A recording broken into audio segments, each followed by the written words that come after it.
Hello ಮಕ್ಕಳೇ, ಹೇಗಿದ್ದೀರಾ ನೀವೆಲ್ಲ? ನಾನು ಚೆನ್ನಾಗಿದ್ದೀನಿ. ನೀವು ಹೇಗಿದ್ದೀರಾ? ಹೇಗೆ ನಡೀತಾ ಇದೆ ನಿಮ್ಮ ಕ್ಲಾಸಸ್ ಎಲ್ಲ? ಪಠ್ಯಪುಸ್ತಕ ಎಲ್ಲ ಚೇಂಜ್ ಆಯ್ತಲ್ವಾ? ಹೌದಾ?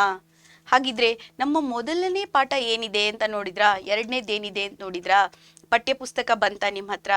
ಇದೆಯಾ? ಪುಸ್ತಕ ಇದೆಯಾ? ಟೆಕ್ಸ್ಟ್ ಬುಕ್ ಇದೆಯಾ ನಿಮ್ಮ ಹತ್ರ? ಓಕೆ, ಸರಿ. ಹಾಗಿದ್ರೆ ನಮ್ಮ ಪಠ್ಯ ಪುಸ್ತಕ ಚೇಂಜ್ ಆಯ್ತಲ್ವಾ? ಪರಿಷ್ಕೃತ ಆಯ್ತು ಅಂತ ಹೇಳ್ತೀವಲ್ವಾ? ನ್ಯೂ ಎಡಿಷನ್ ಬಂತು ಅಂತ ಹೇಳ್ತೀವಲ್ವಾ? ಆ ಒಂದು ಎಡಿಷನ್, ಆ ಒಂದು ಹೊಸ ಪಠ್ಯದಲ್ಲಿ ನಮ್ಗೆ ಏನಾಗಿದೆ, ಮೊದಲ ಒಂದು ಪಾಠ, ಮೊದಲ ಒಂದು ಗದ್ಯ ಏನ್ ಬಂದಿದೆಯಪ್ಪ ಅಂದ್ರೆ ನಮ್ಮ ಭಾಷೆ ಅಂತ ಬಂದಿದೆ. ಹೌದಾ? ನೋಡಿದ್ರಾ? ಯಾರು ಬರ್ದಿದ್ದು ಇದನ್ನ? ಎಂ ಮರಿಯಪ್ಪ ಭಟ್ರು ಅಲ್ವಾ? ಹೌದಾ? ಸರಿಯ. ಓಕೆ ಮಕ್ಕಳೇ, ಹಾಗಿದ್ರೆ ನಮ್ಮ ಭಾಷೆ ಅಂದ್ರೆ ಏನು? ಭಾಷೆ ಬಗ್ಗೆ ನಮ್ಗೆ ಗೊತ್ತಿದೆಯಲ್ಲ. ಆ ಭಾಷೆನ ಯಾಕೆ ಬಳಸ್ತೀವಿ? ಭಾಷೆ ಹೇಗೆ ಬೆಳೀತು? ಕನ್ನಡ ಭಾಷೆ ಅಷ್ಟೇ ಅಲ್ಲದೆ ಎಲ್ಲ ಭಾಷೆ ಬಗ್ಗೆನೂ ತಿಳ್ಕೊಳ್ಬೇಕಲ್ವಾ? ಬರೀ ಕನ್ನಡದಲ್ಲೇ ಮಾತ್ರ ಜ್ಞಾನ ಇದೆ, ಬೇರೆ ಭಾಷೆಯಲ್ಲಿ ಜ್ಞಾನ ಇಲ್ಲ ಅಂತ ಅನ್ನೋದು ಕೂಡ ತಪ್ಪಾಗುತ್ತೆ. ಭಾಷೆ ಯಾವುದು ಮೇಲಲ್ಲ ಕೀಳಲ್ಲ ಅನ್ನೋದೆಲ್ಲ ನಮ್ಗೆ ಗೊತ್ತಿದೆ. ಸರಿನಾ? ಹೌದಾ? ಹಾಗಿದ್ರೆ ಇವತ್ತಿನ ತರಗತಿಯಲ್ಲಿ ನಾವು ನಮ್ಮ ಭಾಷೆ ಅನ್ನೋದು ಎಂ ಮರಿಯಪ್ಪ ಭಟ್ರು ಬರೆದಿರುವಂತ ಈ ಒಂದು ಗದ್ಯವನ್ನ ನೋಡೋಣ ಬನ್ನಿ ಮಕ್ಕಳೇ. ಹಾಗಿದ್ರೆ ಬನ್ನಿ ನನ್ನ ಜೊತೆ ಇಂದಿನ ತರಗತಿಯಲ್ಲಿ ನಿಮ್ಮ ಕನ್ನಡ ಶಿಕ್ಷಕಿ ವಾಣಿ ಕುಲಕರ್ಣಿ ನಾನು ಹೃತ್ಪೂರ್ವಕವಾಗಿ ನಿಮ್ಮನ್ನ ಈ ನನ್ನ ತರಗತಿಗೆ ಸ್ವಾಗತಿಸ್ತಾ ಇದ್ದೀನಿ. ಇದೆಲ್ಲ ಮಾಡೋಕ್ಕಿಂತ ಮುಂಚೆ ಮಕ್ಕಳೇ, ನೀವು ಒಂದು ಪೆನ್ನು ಪುಸ್ತಕವನ್ನ ನಿಮ್ಮ ಹತ್ರ ಇಟ್ಕೊಂಡ್ರೆ ತುಂಬಾ ಒಳ್ಳೆಯದಾಗುತ್ತೆ.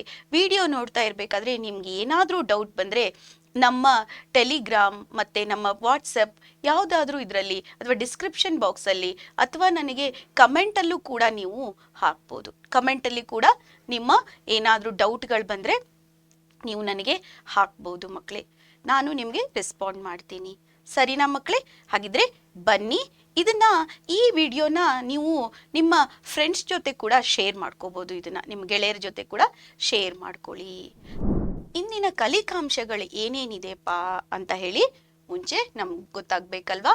ಫಸ್ಟು ನಾವೇನ್ ಮಾಡ್ತಾ ಇದ್ದೀವಿ, ಎಂದಿನಂತೆ ಕೃತಿಕಾರರ ಪರಿಚಯವನ್ನ ನೋಡ್ತಾ ಇದ್ದೀವಿ. ಕೃತಿಕಾರರ ಪರಿಚಯದ ನಂತರ ನಾವೇನ್ ನೋಡ್ತಾ ಇದ್ದೀವಿ, ಗದ್ಯದ ಪ್ರವೇಶವನ್ನ ಮಾಡ್ತಾ ಇದ್ದೀವಿ. ಗದ್ಯ ಏನು ಅಂತ ಹೇಳಿ ಅದರ ಪ್ರವೇಶವನ್ನ ಮಾಡ್ತಾ ಇದ್ದೀವಿ. ಹಂಗೆ ಗದ್ಯದ ಆಶಯವನ್ನ ಕೂಡ ನೋಡ್ತಾ ಇದ್ದೀವಿ. ಮತ್ತೆ ನಾವು ವ್ಯಾಕರಣಾಂಶವನ್ನ ನೋಡ್ತೀವಿ. ಹಾಗೆ ಮಕ್ಕಳೇ, ಪದಗಳ ಅರ್ಥ ಮತ್ತು ಗದ್ಯದ ವಿವರಣೆಯನ್ನು ಕೂಡ ನೋಡ್ತೀವಿ. ಹಾಗಿದ್ರೆ ಇಂದಿನ ಕಲಿಕಾಂಶ ಏನು? ಕೃತಿಕಾರ ಪರಿಚಯ, ಗದ್ಯದ ಪ್ರವೇಶ, ಗದ್ಯದ ಆಶಯ ಮತ್ತು ವ್ಯಾಕರಣಾಂಶ, ಪದಗಳ ಅರ್ಥದೊಂದಿಗೆ ಗದ್ಯದ ವಿವರಣೆ. ಮಕ್ಕಳೇ ಬನ್ನಿ, ಇಂದಿನ ತರಗತಿಯಲ್ಲಿ ನಾವೇನ್ ಮಾಡೋಣ, ಮೊದಲು ಕೃತಿಕಾರರ ಪರಿಚಯವನ್ನ ನೋಡೋಣ ಮಕ್ಕಳೇ. ಹಾಗಿದ್ರೆ ಬನ್ನಿ, ಕೃತಿಕಾರರು ಯಾರು ಅಂತ ನೋಡೋಣವಾ? ಯಾರಪ್ಪ ನಮ್ ಕೃತಿಕಾರರು? ಈಗಾಗ್ಲೇ ನಮ್ಗೆ ಗೊತ್ತಿದೆ, ಎಂ ಮರಿಯಪ್ಪ ಭಟ್ರು ಅಂತ ಹೇಳಿ ಅವರ ಬಗ್ಗೆ ಗೊತ್ತಿದೆ. ಎಲ್ಲಿಯವರಪ್ಪ ಇವರು ಅಂತ ಹೇಳಿದ್ರೆ ದಕ್ಷಿಣ ಕನ್ನಡ ಜಿಲ್ಲೆಯವರು. ದಕ್ಷಿಣ ಕನ್ನಡ ಜಿಲ್ಲೆ ಅಂತಂದ್ರೆ ಏನ್ ನೆನ್ಪು ಬರುತ್ತೆ ನಿಮ್ಗೆ? ಕಾಂತಾರ ಪಿಕ್ಚರ್ ನೆನ್ಪು ಬರುತ್ತಾ? ಫಿಲ್ಮ್ ನೆನ್ಪು ಬರುತ್ತಾ? ಓಕೆ, ಇಲ್ಲಿ ನೋಡಿ, ದಕ್ಷಿಣ ಕನ್ನಡ ಜಿಲ್ಲೆ ಅಂತ ಅಂದ ತಕ್ಷಣ ನಮ್ಗೆ ಏನಾಗುತ್ತೆ ಅಂತ ಹೇಳಿದ್ರೆ, ಹೌದಲ್ವಾ, ಕೋಲ ಅದೆಲ್ಲ ನೆನ್ಪು ಬರುತ್ತೆ. ಇವರು ಪುತ್ತೂರು ತಾಲೂಕಿನ ಕಬಕ. ನೋಡಿ, ಇವರ ಒಂದು ಊರಿನ ಹೆಸರು ಏನಿದೆ ಅಂತ ಹೇಳಿದ್ರೆ ಪುತ್ತೂರು ತಾಲೂಕಿನ ಕಬಕ ಅನ್ನೋ ಗ್ರಾಮದವರು.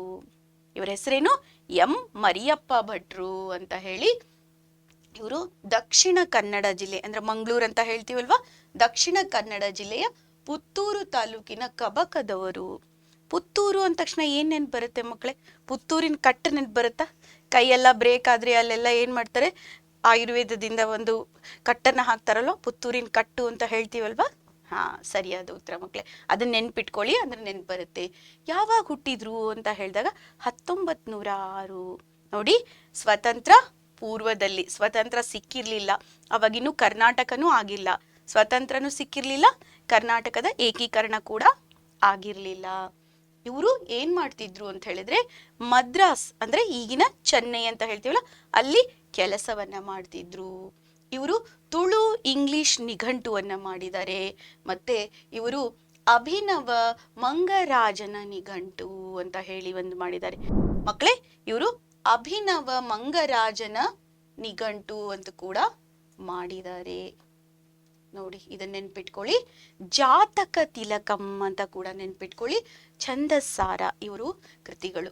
ತುಳು ಇಂಗ್ಲಿಷ್ ನಿಘಂಟು, ಅಭಿನವ ಮಂಗರಾಜನ ನಿಘಂಟು, ಜಾತಕ ತಿಲಕಂ ಮತ್ತೆ ಛಂದಸ್ಸಾರ ಅಂತ ನೆನ್ಪಿಟ್ಕೊಳ್ಳಿ. ಇದಿಷ್ಟು ಇವರ ಕೃತಿಗಳು ಅಂತ ಹೇಳಿದಾಗ, ಈ ಪ್ರಸ್ತುತ ಗದ್ಯ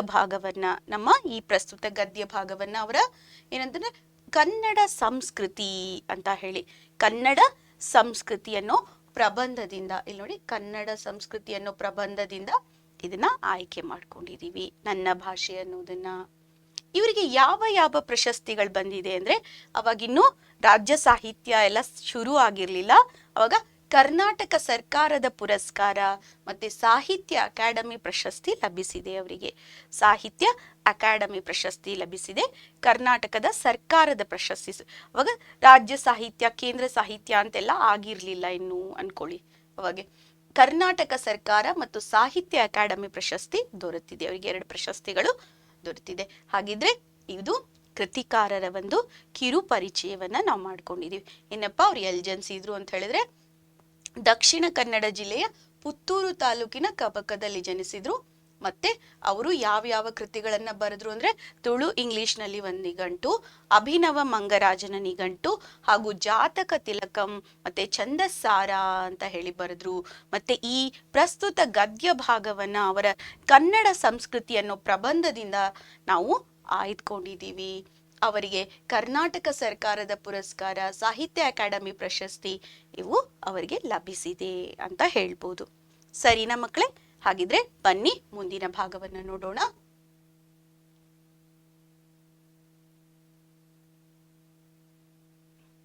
ಗದ್ಯದ ಆಶಯವನ್ನ ನೋಡೋಣ. ಏನಪ್ಪ ಈ ಗದ್ಯದಲ್ಲಿ ಏನಿದೆ, ಏನ್ ಹೇಳಕ್ ಇಷ್ಟಪಡ್ತಾ ಇದ್ದಾರೆ ನಮ್ಮ ಕೃತಿಕಾರರು ಅಂತ ಹೇಳಿದ್ರೆ, ಭಾಷೆ, ಸಾಹಿತ್ಯ, ಸ್ವರೂಪ, ಇತಿಹಾಸವನ್ನ ಹೇಳ್ತಾ ಇದ್ದಾರೆ. ನಮ್ಮ ಭಾಷೆ ಅಷ್ಟೇ ಅಲ್ಲ, ಭಾಷೆ ಹೇಗ್ ಬೆಳೀತು ಅಂತ ಹೇಳ್ತಾ ಇದ್ದಾರೆ ಅವ್ರು. ಭಾಷೆ ಹೇಗ್ ಬಂತು, ಹೇಗ್ ಉತ್ಪತ್ತಿ ಆಯ್ತು, ಯಾಕೆ ಬಂತು, ಏನು ಅಂತ ಹೇಳ್ತಾ ಇದ್ದಾರೆ. ಮತ್ತು ಕನ್ನಡ ಭಾಷೆಯ ಬೆಳವಣಿಗೆ ಬಗ್ಗೆ ಹೇಳ್ತಾ ಇದ್ದಾರೆ. ಕನ್ನಡ ಭಾಷೆ ಹೇಗೆ ಬೆಳವಣಿಗೆ ಹೊಂತು ಅಂತ ಹೇಳ್ತಾ ಇದ್ದಾರೆ. ಮತ್ತು ಮಾತೃಭಾಷೆಯ ಸೊಗಸು ಬಗ್ಗೆ ಹೇಳ್ತಾ ಇದ್ದಾರೆ. ಮಾತೃಭಾಷೆಯನ್ನ ಬಳಸಿದ್ರೆ ಏನಾಗುತ್ತೆ ಅಂತ ಹೇಳ್ತಾ ಇದ್ದಾರೆ. ಅದರ ಬಳಕೆ ಎಷ್ಟು ಮನೋಜ್ಞವಾಗಿದೆ ಅಂದ್ರೆ ಎಷ್ಟು ಮನಸ್ಸಿಗೆ ಮುಟ್ಟುತ್ತೆ. ಯಾವಾಗ್ಲೂ ಅಷ್ಟೇ ಅಲ್ವಾ, ಈಗ ನಾವ್ ಯಾರೋ ಹತ್ರ ಏನೋ ಮಾತಾಡ್ತಾ ಇರ್ತೀವಿ, ಇಂಗ್ಲಿಷಲ್ಲೋ ಹಿಂದಿಯಲ್ಲೋ ಮಾತಾಡ್ತೀವಿ. ಯಾಕಂದ್ರೆ ಹೊಟ್ಟೆ ಪಾಡಿಗೋಸ್ಕರ ಕೆಲವೊಂದ್ಸತಿ ನಾವು ಬೇರೆ ಭಾಷೆನ ಮಾತಾಡ್ಬೇಕಾಗತ್ತೆ. ಅಂದ್ರೆ ಯಾರಾದ್ರೂ ನಮ್ ಕನ್ನಡದವರು ಅಂತ ಗೊತ್ತಾದ ತಕ್ಷಣ ನಾವು ಕನ್ನಡದಲ್ಲೇ ಮಾತಾಡೋಕೆ ಶುರು ಮಾಡ್ತೀವಲ್ಲ, ನಮ್ಮ ಮನಸ್ಸಿನ ಭಾವನೆಗಳನ್ನ ಈಸಿಯಾಗಿ ಹಂಚ್ಕೊಂಡ್ರೆ ಅದನ್ನ ಏನಾಗುತ್ತೆ ಅಂದ್ರೆ ನಮ್ಗೆ ನಮ್ಮ ಮಾತೃಭಾಷೆನೇ ಬೇಕು ಅಲ್ವಾ? ಸರಿ ಅಲ್ವಾ?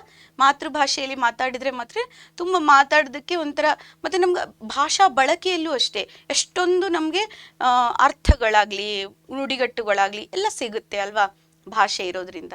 ಸರಿ ಅಲ್ವಾ? ಓಕೆ ಮಕ್ಕಳೇ, ಹಾಗಿದ್ರೆ ಬನ್ನಿ ಮುಂದಿನ ಭಾಗವನ್ನ ನೋಡೋಣ. ಏನಪ್ಪಾ ಇದೆ ಇಲ್ಲಿ ಅಂತ ಹೇಳಿದ್ರೆ, ಗದ್ಯದ ಪ್ರವೇಶ.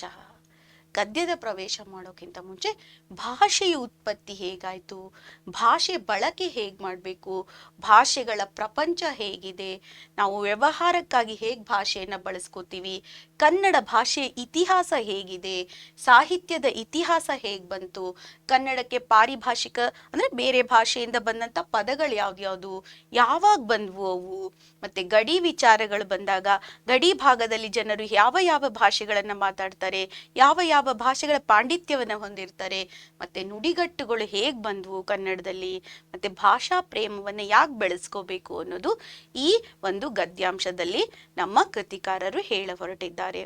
ಇದು ಗದ್ಯದ ಒಂದು ಪ್ರವೇಶ. ಬನ್ನಿ ಮಕ್ಕಳೇ ಮುಂದಿನ ಭಾಗವನ್ನ ನೋಡೋಣ.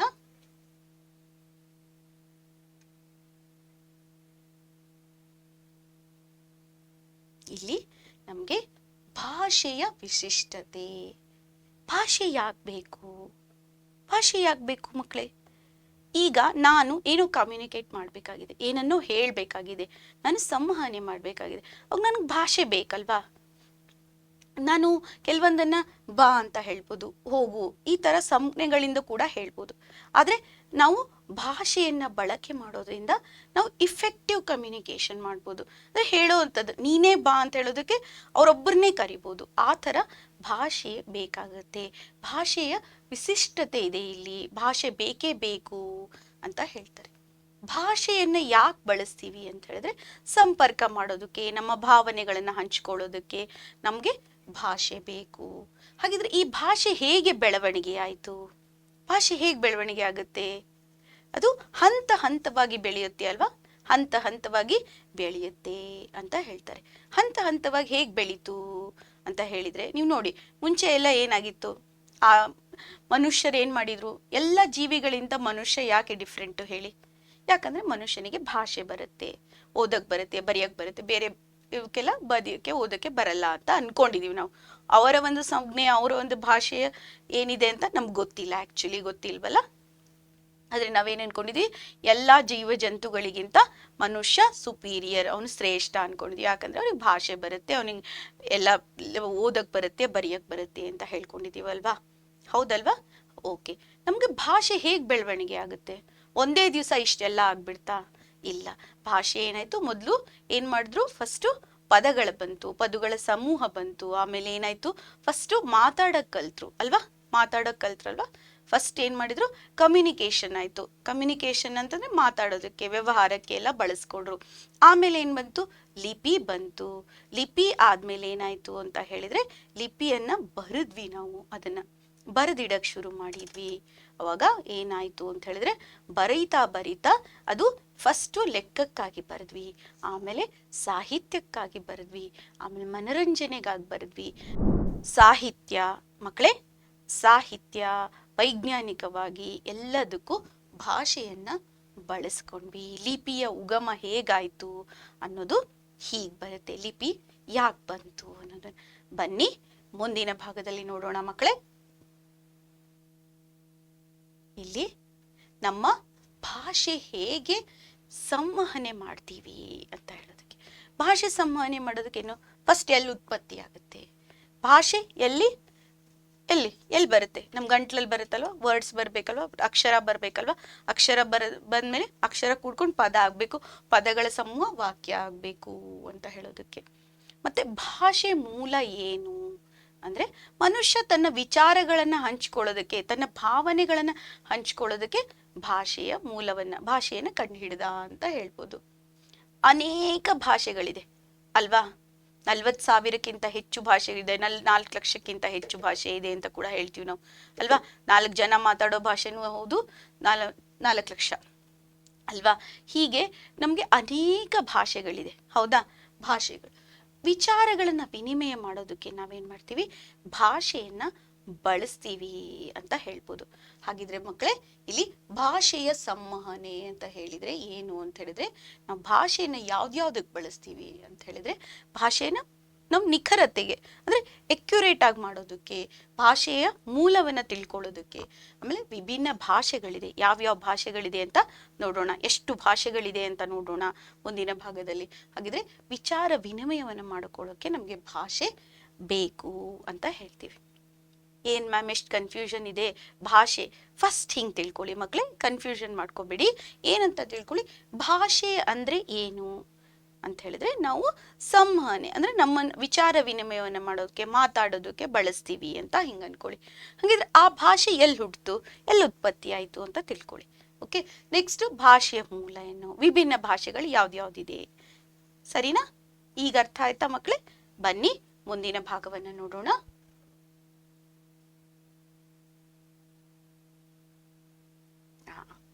ನಾವು ಭಾಷೆಯ ಬಳಕೆಯನ್ನ ಎಲ್ಲಿ ಮಾಡ್ತೀವಿ ಅಂತ ಹೇಳಿ ನೆಕ್ಸ್ಟ್ ವಿಚಾರ ಬರುತ್ತೆ ನಮ್ಗೆ. ಭಾಷೆಯನ್ನ ನಾವೇನ್ ಮಾಡ್ತೀವಿ, ಫಸ್ಟ್ ದಿನನಿತ್ಯದ ಕಾರ್ಯಗಳಿಗೆ ಬಳಸ್ತೀವಿ, ಹೌದಾ? ನಿತ್ಯ ಕೆಲಸಗಳಿಗೆ, ನಾವೇನಾದ್ರೂ ಮಾಡೋದಕ್ಕೆ, ತಗೊಳ್ಳೋದಕ್ಕೆ, ಕೊಡೋದಕ್ಕೆ, ಹೇಳೋದಕ್ಕೆ ಎಲ್ಲದಕ್ಕೂ ಬಳಸ್ತೀವಿ. ಆಮೇಲೆ ಜ್ಞಾನವನ್ನ ತಿಳ್ಕೊಳ್ಳೋಕೆ, ಏನಾದ್ರೂ ವಿಚಾರಗಳನ್ನ ತಿಳ್ಕೊಳ್ಳೋದಕ್ಕೆ ಓದ್ತೀವಿ, ವಿಡಿಯೋ ನೋಡ್ತೀವಿ ಅಲ್ವಾ? ಏನಾದ್ರೂ ಈ ತರ ನಾವು ಏನ್ ಮಾಡ್ತೀವಿ, ದೃಶ್ಯ ಮಾಧ್ಯಮದಿಂದ ನೋಡ್ಬೋದು, ಓದ್ಬೋದು, ಇದು ಜ್ಞಾನಾನುಭವಕ್ಕೆ. ಹಾಗಿದ್ರೆ ಭಾಷೆನೇ ಇಲ್ಲದೆ ಇದ್ರೆ ಏನಾಗ್ತಿತ್ತು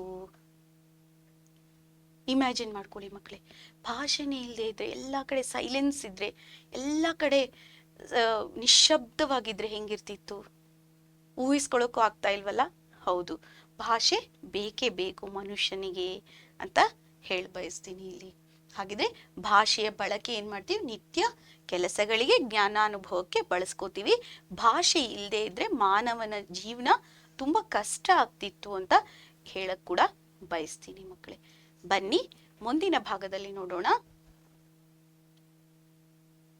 ಇಲ್ಲಿ ನಾನು ಹೇಳ್ದೆ ನಿಮ್ಗೆ ಆವಾಗ್ಲೇ 4,000 ಭಾಷೆಗಳು, ಇದು ಹಳೆಯದು. ನಮ್ಮ ಎಂ ಮರಿಯಪ್ಪ ಅವರ ಪ್ರಕಾರ 4,000 ಭಾಷೆಗಳು ಅಂತ ಹೇಳ್ತಾ ಇದ್ದಾರೆ. ಈಗ ಇನ್ನೂ ಹೆಚ್ಚಿನ ಭಾಷೆಗಳು ಬಂದು ಸೇರ್ಕೊಂಡಿದೆ. ಈಗ 4,000 ಭಾಷೆಗಳಿದೆ ಅಂತ ಹೇಳೋದು ಇದು ಎಂ ಮರಿಯಪ್ಪನವರ ಪ್ರಕಾರ. ಓಕೆ, ಇಲ್ಲಿ ನಮ್ಮ ಕೃತಿಕಾರರಾದಂಥ ಎಂ ಮರಿಯಪ್ಪನವರು, ಇವರು ಏನಾಗಿತ್ತು ಅಂತ ಹೇಳಿದ್ರೆ ಸ್ವತಂತ್ರ ಪೂರ್ವದಲ್ಲಿ, ಇನ್ನು ಕರ್ನಾಟಕ ಏಕೀಕರಣ ಕೂಡ ಆಗಿರ್ಲಿಲ್ಲ ಆ ಟೈಮಲ್ಲಿ ಹೇಳಿದಂತ ಮಾತುಗಳಿದು. ಇನ್ನೂ ಅನೇಕ ಭಾಷೆಗಳು ಬಂದು ಸೇರ್ಕೊಂಡಿದೆ ನಮ್ಗೆ. ಯಾಕೆ ಮ್ಯಾಮ್? ಇದು ನಿಮ್ಮ ಎಕ್ಸಾಮ್ ಪರ್ಪಸ್ಸಿಗೋಸ್ಕರ ನೀವು 4,000 ಭಾಷೆಗಳು ಅಂತ ಬರ್ದಾಗ ಇದು ಎಂ ಮರಿಯಪ್ಪ ಭಟ್ರ ಪ್ರಕಾರ ಅಂತ ಬರೆದ್ರೆ ಒಳ್ಳೇದು. ಬೇಕಾದ್ರೆ ನಿಮ್ಗೊಂದು ಕ್ಲಾರಿಟಿ ಇರುತ್ತೆ ನಿಮ್ಗೆ. ಅದಕ್ಕೋಸ್ಕರ ಭಾಷೆಗಳ ಪ್ರಪಂಚ ಅಂತ ಹೇಳ್ತಾ ಇದ್ದೀವಿ. ಏನಪ್ಪಾ ಇದು ಅಂತಂದ್ರೆ, ಭಾಷೆಗಳೇ ಇರುವಂತ ಒಂದು ಪ್ರಪಂಚ, ಜನಗಳಿರ್ಬೇಕು, ಅದ್ರಲ್ಲಿ ಭಾಷೆಗಳ ಪ್ರಪಂಚ ಇದೆ. ಆ ಭಾಷೆಗಳ ಪ್ರಪಂಚದಲ್ಲಿ 4,000 ಭಾಷೆಗಳಿದೆ ಅಂತ ನಮ್ಮ ಮರಿಯಪ್ಪನವರು ಹೇಳಿದ್ದಾರೆ. ಈ ಭಾಷೆಗಳನ್ನ ನಾವು ಯಾವ್ದ್ಯಾವ್ದಕ್ಕೆ ಬಳಸ್ತೀವಿ ಅಂತ ಹೇಳಿದ್ರೆ ವ್ಯಾವಹಾರಿಕ ಭಾಷೆಗಳು ಮತ್ತು ಗ್ರಾಂಥಿಕ ಭಾಷೆಗಳು ಅಂತ ಹೇಳ್ತೀವಿ. ಏನಪ್ಪ ಮ್ಯಾಮ್ ವ್ಯಾವಹಾರಿಕ ಭಾಷೆ ಅಂದ್ರೇನು, ಗ್ರಾಂಥಿಕ ಭಾಷೆ ಅಂದ್ರೇನು ಅಂತ ಹೇಳಿದ್ರೆ, ವ್ಯಾವಹಾರಿಕ ಭಾಷೆ ಅಂದ್ರೆ ಜೀವ ಭಾಷೆ ಅಂತ ಹೇಳ್ತೀವಿ. ಯಾಕಂದ್ರೆ ಅದನ್ನ ವ್ಯವಹಾರಕ್ಕೆ ದಿನನಿತ್ಯದಲ್ಲಿ ಬಳಸ್ತೀವಿ ನಾವು. ಯಾವ್ದ್ಯಾವ್ದೋ ಈಗ ನಮ್ಮ ಇದ್ರ ಪ್ರಕಾರ ಹೇಳ್ಬೇಕು ಅಂದ್ರೆ ನಾವು ಕಂಗ್ಲೀಷ್ ಆಗ್ಬಿಟ್ಟಿದೀವಿ. ಕನ್ನಡ ಪ್ಲಸ್ ಇಂಗ್ಲಿಷ್ ಸೇರಿಸಿ ಕಂಗ್ಲೀಷ್ ಮಾಡ್ಕೊಂಡ್ಬಿಟ್ಟಿದೀವಿ. ಅದೊಂದು ಭಾಷೆ ಮಾಡ್ಕೊಂಡ್ಬಿಟ್ಟಿದೀವಿ ಅಲ್ವಾ? ಪೂರ್ತಿಯಾಗಿ ಕನ್ನಡನೂ ಮಾತಾಡಕ್ ಬರಲ್ಲ ನಮ್ಗೆ, ಪೂರ್ತಿಯಾಗಿ ಇಂಗ್ಲಿಷಲ್ಲೂ ಹೋಗಕ್ಕಾಗಲ್ಲ. ನಾವು ಇಂಗ್ಲಿಷ್ ಪ್ಲಸ್ ಕನ್ನಡ ಮಾಡ್ಕೊಂಡು ಕಂಗ್ಲೀಷ್ ಮಾಡ್ಕೊಂಡ್ಬಿಟ್ಟಿದೀವಲ್ಲ. ಸರಿ, ಅದ್ ಭಾಷೆ ಅಂತ ಅನ್ಕೋಬೇಡಿ, ಸುಮ್ಮನೆ ನಾನು ನಿಮ್ಗೆ ಹೇಳೋದಕ್ಕೆ ಹೇಳಿದೆ. ಇಲ್ಲಿ ವ್ಯವಹಾರಕ್ಕಾಗಿ ಒಂದು ಭಾಷೆಯನ್ನ ಬಳಸ್ತೀವಿ. ವ್ಯವಹಾರಕ್ಕಾಗಿ ತಮಿಳು, ತೆಲುಗು, ಹಿಂದಿ, ಇಂಗ್ಲಿಷ್, ಕನ್ನಡ, ಒರಿಯಾ, ಎಷ್ಟೊಂದು ಬಂಗಾಲಿ ಎಲ್ಲ ಭಾಷೆಗಳಿದೆ ಅಲ್ವಾ? ಎಷ್ಟೊಂದು ಭಾಷೆಗಳನ್ನ ಬಳಸ್ತೀವಿ, ಹೌದಾ? ಇದನ್ನ ಏನಂತ ಹೇಳ್ತೀವಿ? ವ್ಯವಹಾರಿಕ ಭಾಷೆ. ಇದು ಮಾತಿನಲ್ಲಿದೆ, ವ್ಯವಹಾರದಲ್ಲಿ ವ್ಯವಹಾರಿಕವಾಗಿ ಬಳಸ್ತೀವಿ. ಆದ್ರೆ ಎಲ್ಲದಕ್ಕೂ ಲಿಪಿ ಇದೆಯಾ? ಇಲ್ಲ. ಕೆಲವೊಂದು ಭಾಷೆಗಳಿಗೆ ಲಿಪಿ ಇಲ್ಲ. ಓಕೆ, ಲಿಪಿ ಇರುವಂತ ಭಾಷೆಗಳು ಯಾವುದು? ತಮಿಳಿಗೆ ಲಿಪಿ ಇದೆಯಾ? ಇದೆ. ಕನ್ನಡಕ್ಕೆ ಲಿಪಿ ಇದೆಯಾ? ಇದೆ. ಇಂಗ್ಲಿಷಿಗೆ ಲಿಪಿ ಇದೆಯಾ? ಲಿಪಿ ಇದೆ. ಲಿಪಿ ಇರುವ ಭಾಷೆಗಳನ್ನ ಗ್ರಾಂಥಿಕ ಭಾಷೆಗಳು ಅಂತ ಹೇಳ್ತೀವಿ. ಅಂದ್ರೆ ಗ್ರಂಥದಲ್ಲಿ ಬರೆಯುವಂಥದ್ದು. ಏನೇನ್ ಬರಿತೀವಿ ಮೇಡಮ್ ಗ್ರಂಥದಲ್ಲಿ ಅಂತಂದ್ರೆ, ನೀವು ಬುಕ್ಸ್ಗಳು ನೋಡ್ತೀರಲ್ವಾ? ಯಾವ್ಯಾವ ತರ ಬುಕ್ಸ್ ಇದೆ, ಯಾವ್ಯಾವ ತರ ಇದೆ ನಿಮ್ಗೆ? ಸೈಂಟಿಫಿಕ್ ಬುಕ್ಸು, ವೈಜ್ಞಾನಿಕವಾಗಿರುವಂಥದ್ದು, ಅರ್ಥಶಾಸ್ತ್ರದ ಬುಕ್ಸು, ಮ್ಯಾಥಮೆಟಿಕಲ್ ಬುಕ್ಸು, ಎಲ್ಲ ಬುಕ್ಸ್ ಬರುತ್ತಲ್ಲ, ಇವೆಲ್ಲ ಗ್ರಾಂಥಿಕ ಗ್ರಂಥಗಳು. ಗ್ರಂಥದಲ್ಲಿ ಇರುವಂತ ಭಾಷೆ, ಲಿಪಿ ಇರ್ಬೇಕು. ಅದಕ್ಕೆ ಲಿಪಿ ಇದ್ರೆ ಆ ಭಾಷೆಗಳನ್ನ ಗ್ರಾಂಥಿಕ ಭಾಷೆಗಳು ಅಂತ ಹೇಳ್ತೀವಿ. ಇಲ್ಲಿ ಇನ್ನೊಂದು ಗ್ರಾಮರ್ ಪಾಯಿಂಟ್ ಅನ್ನ ಹೇಳಕ್ ಇಷ್ಟಪಡ್ತೀನಿ ಮಕ್ಕಳೇ. ಹಾಗೇನೆ ನಾವು ಇಲ್ಲಿ ಏನ್ ಮಾಡ್ತೀವಿ ಅಂತ ಹೇಳಿದ್ರೆ, ಗ್ರಾಂಥಿಕ ಶಬ್ದಗಳು ಮತ್ತು ಆಡು ಶಬ್ದಗಳು, ಆಡೋದು ಗ್ರಾಮ್ಯ ಶಬ್ದಗಳು ಅಂತ ಹೇಳ್ತೀವಲ್ವಾ? ಗ್ರಾಮ್ಯ ಶಬ್ದಗಳು, ಗ್ರಾಂಥಿಕ ಶಬ್ದಗಳು ಅಂತ ಹೇಳಿರ್ತೀವಲ್ಲ. ಹೋಗ್ಯಾವ, ಮಾಡ್ಯಾವ ಅಂತ ಹೇಳಿ ನಾವು ಬಳಸ್ತೀವಿ. ಆದ್ರೆ ಅದನ್ನ ಬರಿಬೇಕಾದ್ರೆ ಹೋದನು, ಬಂದನು ಈ ತರ ಬಳಸ್ತೀವಲ್ವಾ? ಹಾಗೆ ಗ್ರಾಮ್ಯ ಮತ್ತು ಗ್ರಾಂಥಿಕ ಅಂತ ಹೇಳಿ ಬಳಸ್ತೀವಿ. ಇಲ್ಲಿ ಗ್ರಂಥದಲ್ಲಿ ಈಗ ತುಳು ಭಾಷೆ ಬಗ್ಗೆ ಹೇಳ್ತೀನಿ, ಕೊಂಕಣಿ ಭಾಷೆ, ಇವೆಲ್ಲ ಭಾಷೆಗಳೇನ್ ಗೊತ್ತಾ? ಕೆಲವೊಂದು ಭಾಷೆಗೆ ಲಿಪಿ ಇಲ್ಲ, ಆದ್ರೆ ಭಾಷೆ ಮಾತಾಡ್ತೀವಿ. ಎಷ್ಟು ಸುಂದರವಾದ ಭಾಷೆಗಳಿದೆ, ಎಷ್ಟೊಂದು ಭಾಷೆಗಳಿದೆ. ನಮ್ಮ ಇದರಲ್ಲಿ ಹೇಳ್ಬೇಕು ಅಂತಂದ್ರೆ ಎಷ್ಟೊಂದು ಭಾಷೆಗಳಿದೆ. ಎಷ್ಟು ಭಾಷೆ ಅಂತ ಹೇಳಕ್ಕಾಗಲ್ಲ, ಅಷ್ಟೊಂದು ಭಾಷೆಗಳಿಗೆ. ಭಾಷೆಗೆ ವ್ಯವಹಾರಿಕ ಇದಿದೆ, ಆದ್ರೆ ಗ್ರಾಂಥಿಕವಾಗಿ ಇಲ್ಲ, ಲಿಪಿ ಇಲ್ಲ ಅಂತ ಹೇಳ್ತೀವಿ. ಲಿಪಿ ನಮ್ಮ ಲಿಪಿಗಳನ್ನೇ ಬಳಸ್ಕೋತಾರೆ. ಕೆಲವೊಬ್ರು ಕನ್ನಡದಲ್ಲಿ ಬರೀತಾರೆ, ಕೆಲವೊಬ್ರು ದೇವನಾಗರಿ ಲಿಪಿಯಲ್ಲಿ ಬರೀತಾರೆ, ಕೆಲವೊಬ್ರು ಏನ್ ಮಾಡ್ತಾರೆ ಅಂತ ಹೇಳಿದ್ರೆ ಬೇರೆ ಭಾಷೆಯ ಲಿಪಿಗಳಲ್ಲಿ ಬರೆಯೋದು ಉಂಟು. ಓಕೆನಾ ಮಕ್ಕಳೇ? ಹಾಗಿದ್ರೆ ಬನ್ನಿ ಮುಂದಿನ ಭಾಗವನ್ನ ನೋಡೋಣ. ಇದು ನಿಮ್ಗೆ ಅರ್ಥ ಆಯ್ತು ಅಂತೀನಿ. ಭಾಷೆಗಳ ಪ್ರಪಂಚದಲ್ಲಿ 4,000 ಭಾಷೆಗಳಿದೆ. ಇದು ಎಂ ಮರಿಯಪ್ಪನವರ ಪ್ರಕಾರ. ಮತ್ತೆ ಅದನ್ನ ವ್ಯವಹಾರಿಕ ಭಾಷೆಗಳು, ಗ್ರಾಂಥಿಕ ಭಾಷೆಗಳು ಅಂತ ಹೇಳಿ ನಾವು ವಿಂಗಡಣೆಯನ್ನ ಮಾಡಿದ್ದೀವಿ. ಸರಿನಾ ಮಕ್ಕಳೇ? ಓಕೆ, ಬನ್ನಿ ಹಾಗಿದ್ರೆ ಮುಂದಿನ ಭಾಗವನ್ನ ನೋಡೋಣ.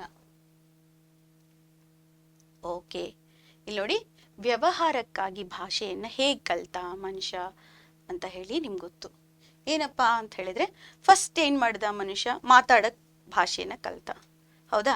ಆಮೇಲೆ ಏನ್ ಮಾಡ್ಬೇಕಾಯ್ತು, ದಿನನಿತ್ಯದ ಕೆಲಸಗಳಿಗೆ ಏನಾಯ್ತು ಅಂತ ಹೇಳಿದ್ರೆ ಅವನಿಗೆ ಲೆಕ್ಕ ಪತ್ರ ಇಡೋದಕ್ಕೆ ಭಾಷೆ ಬೇಕಾಯ್ತು, ಹೌದಾ? ಈಗ ನಾನು ಒಂದಿನಕ್ಕೆ ಇಲ್ಲಿ ಹೋಗಿದ್ದೀನಿ ಇಷ್ಟು ಟೈಮಿಂದ ಇಷ್ಟು ಟೈಮ್ವರೆಗೂ ಅನ್ನೋದನ್ನ ನಾವೇನ್ ಮಾಡ್ಬೇಕು ಅನ್ನೋದನ್ನ, ಅವಾಗ ಲಿಪಿ ಇರ್ಲಿಲ್ಲ ಅಲ್ಲ. ಲಿಪಿ ಹೇಗ್ ಹುಟ್ಟಿತು ಅಂತ ಹೇಳಿದ್ರೆ ಗೆರೆಯನ್ನ ಹಾಕ್ದ.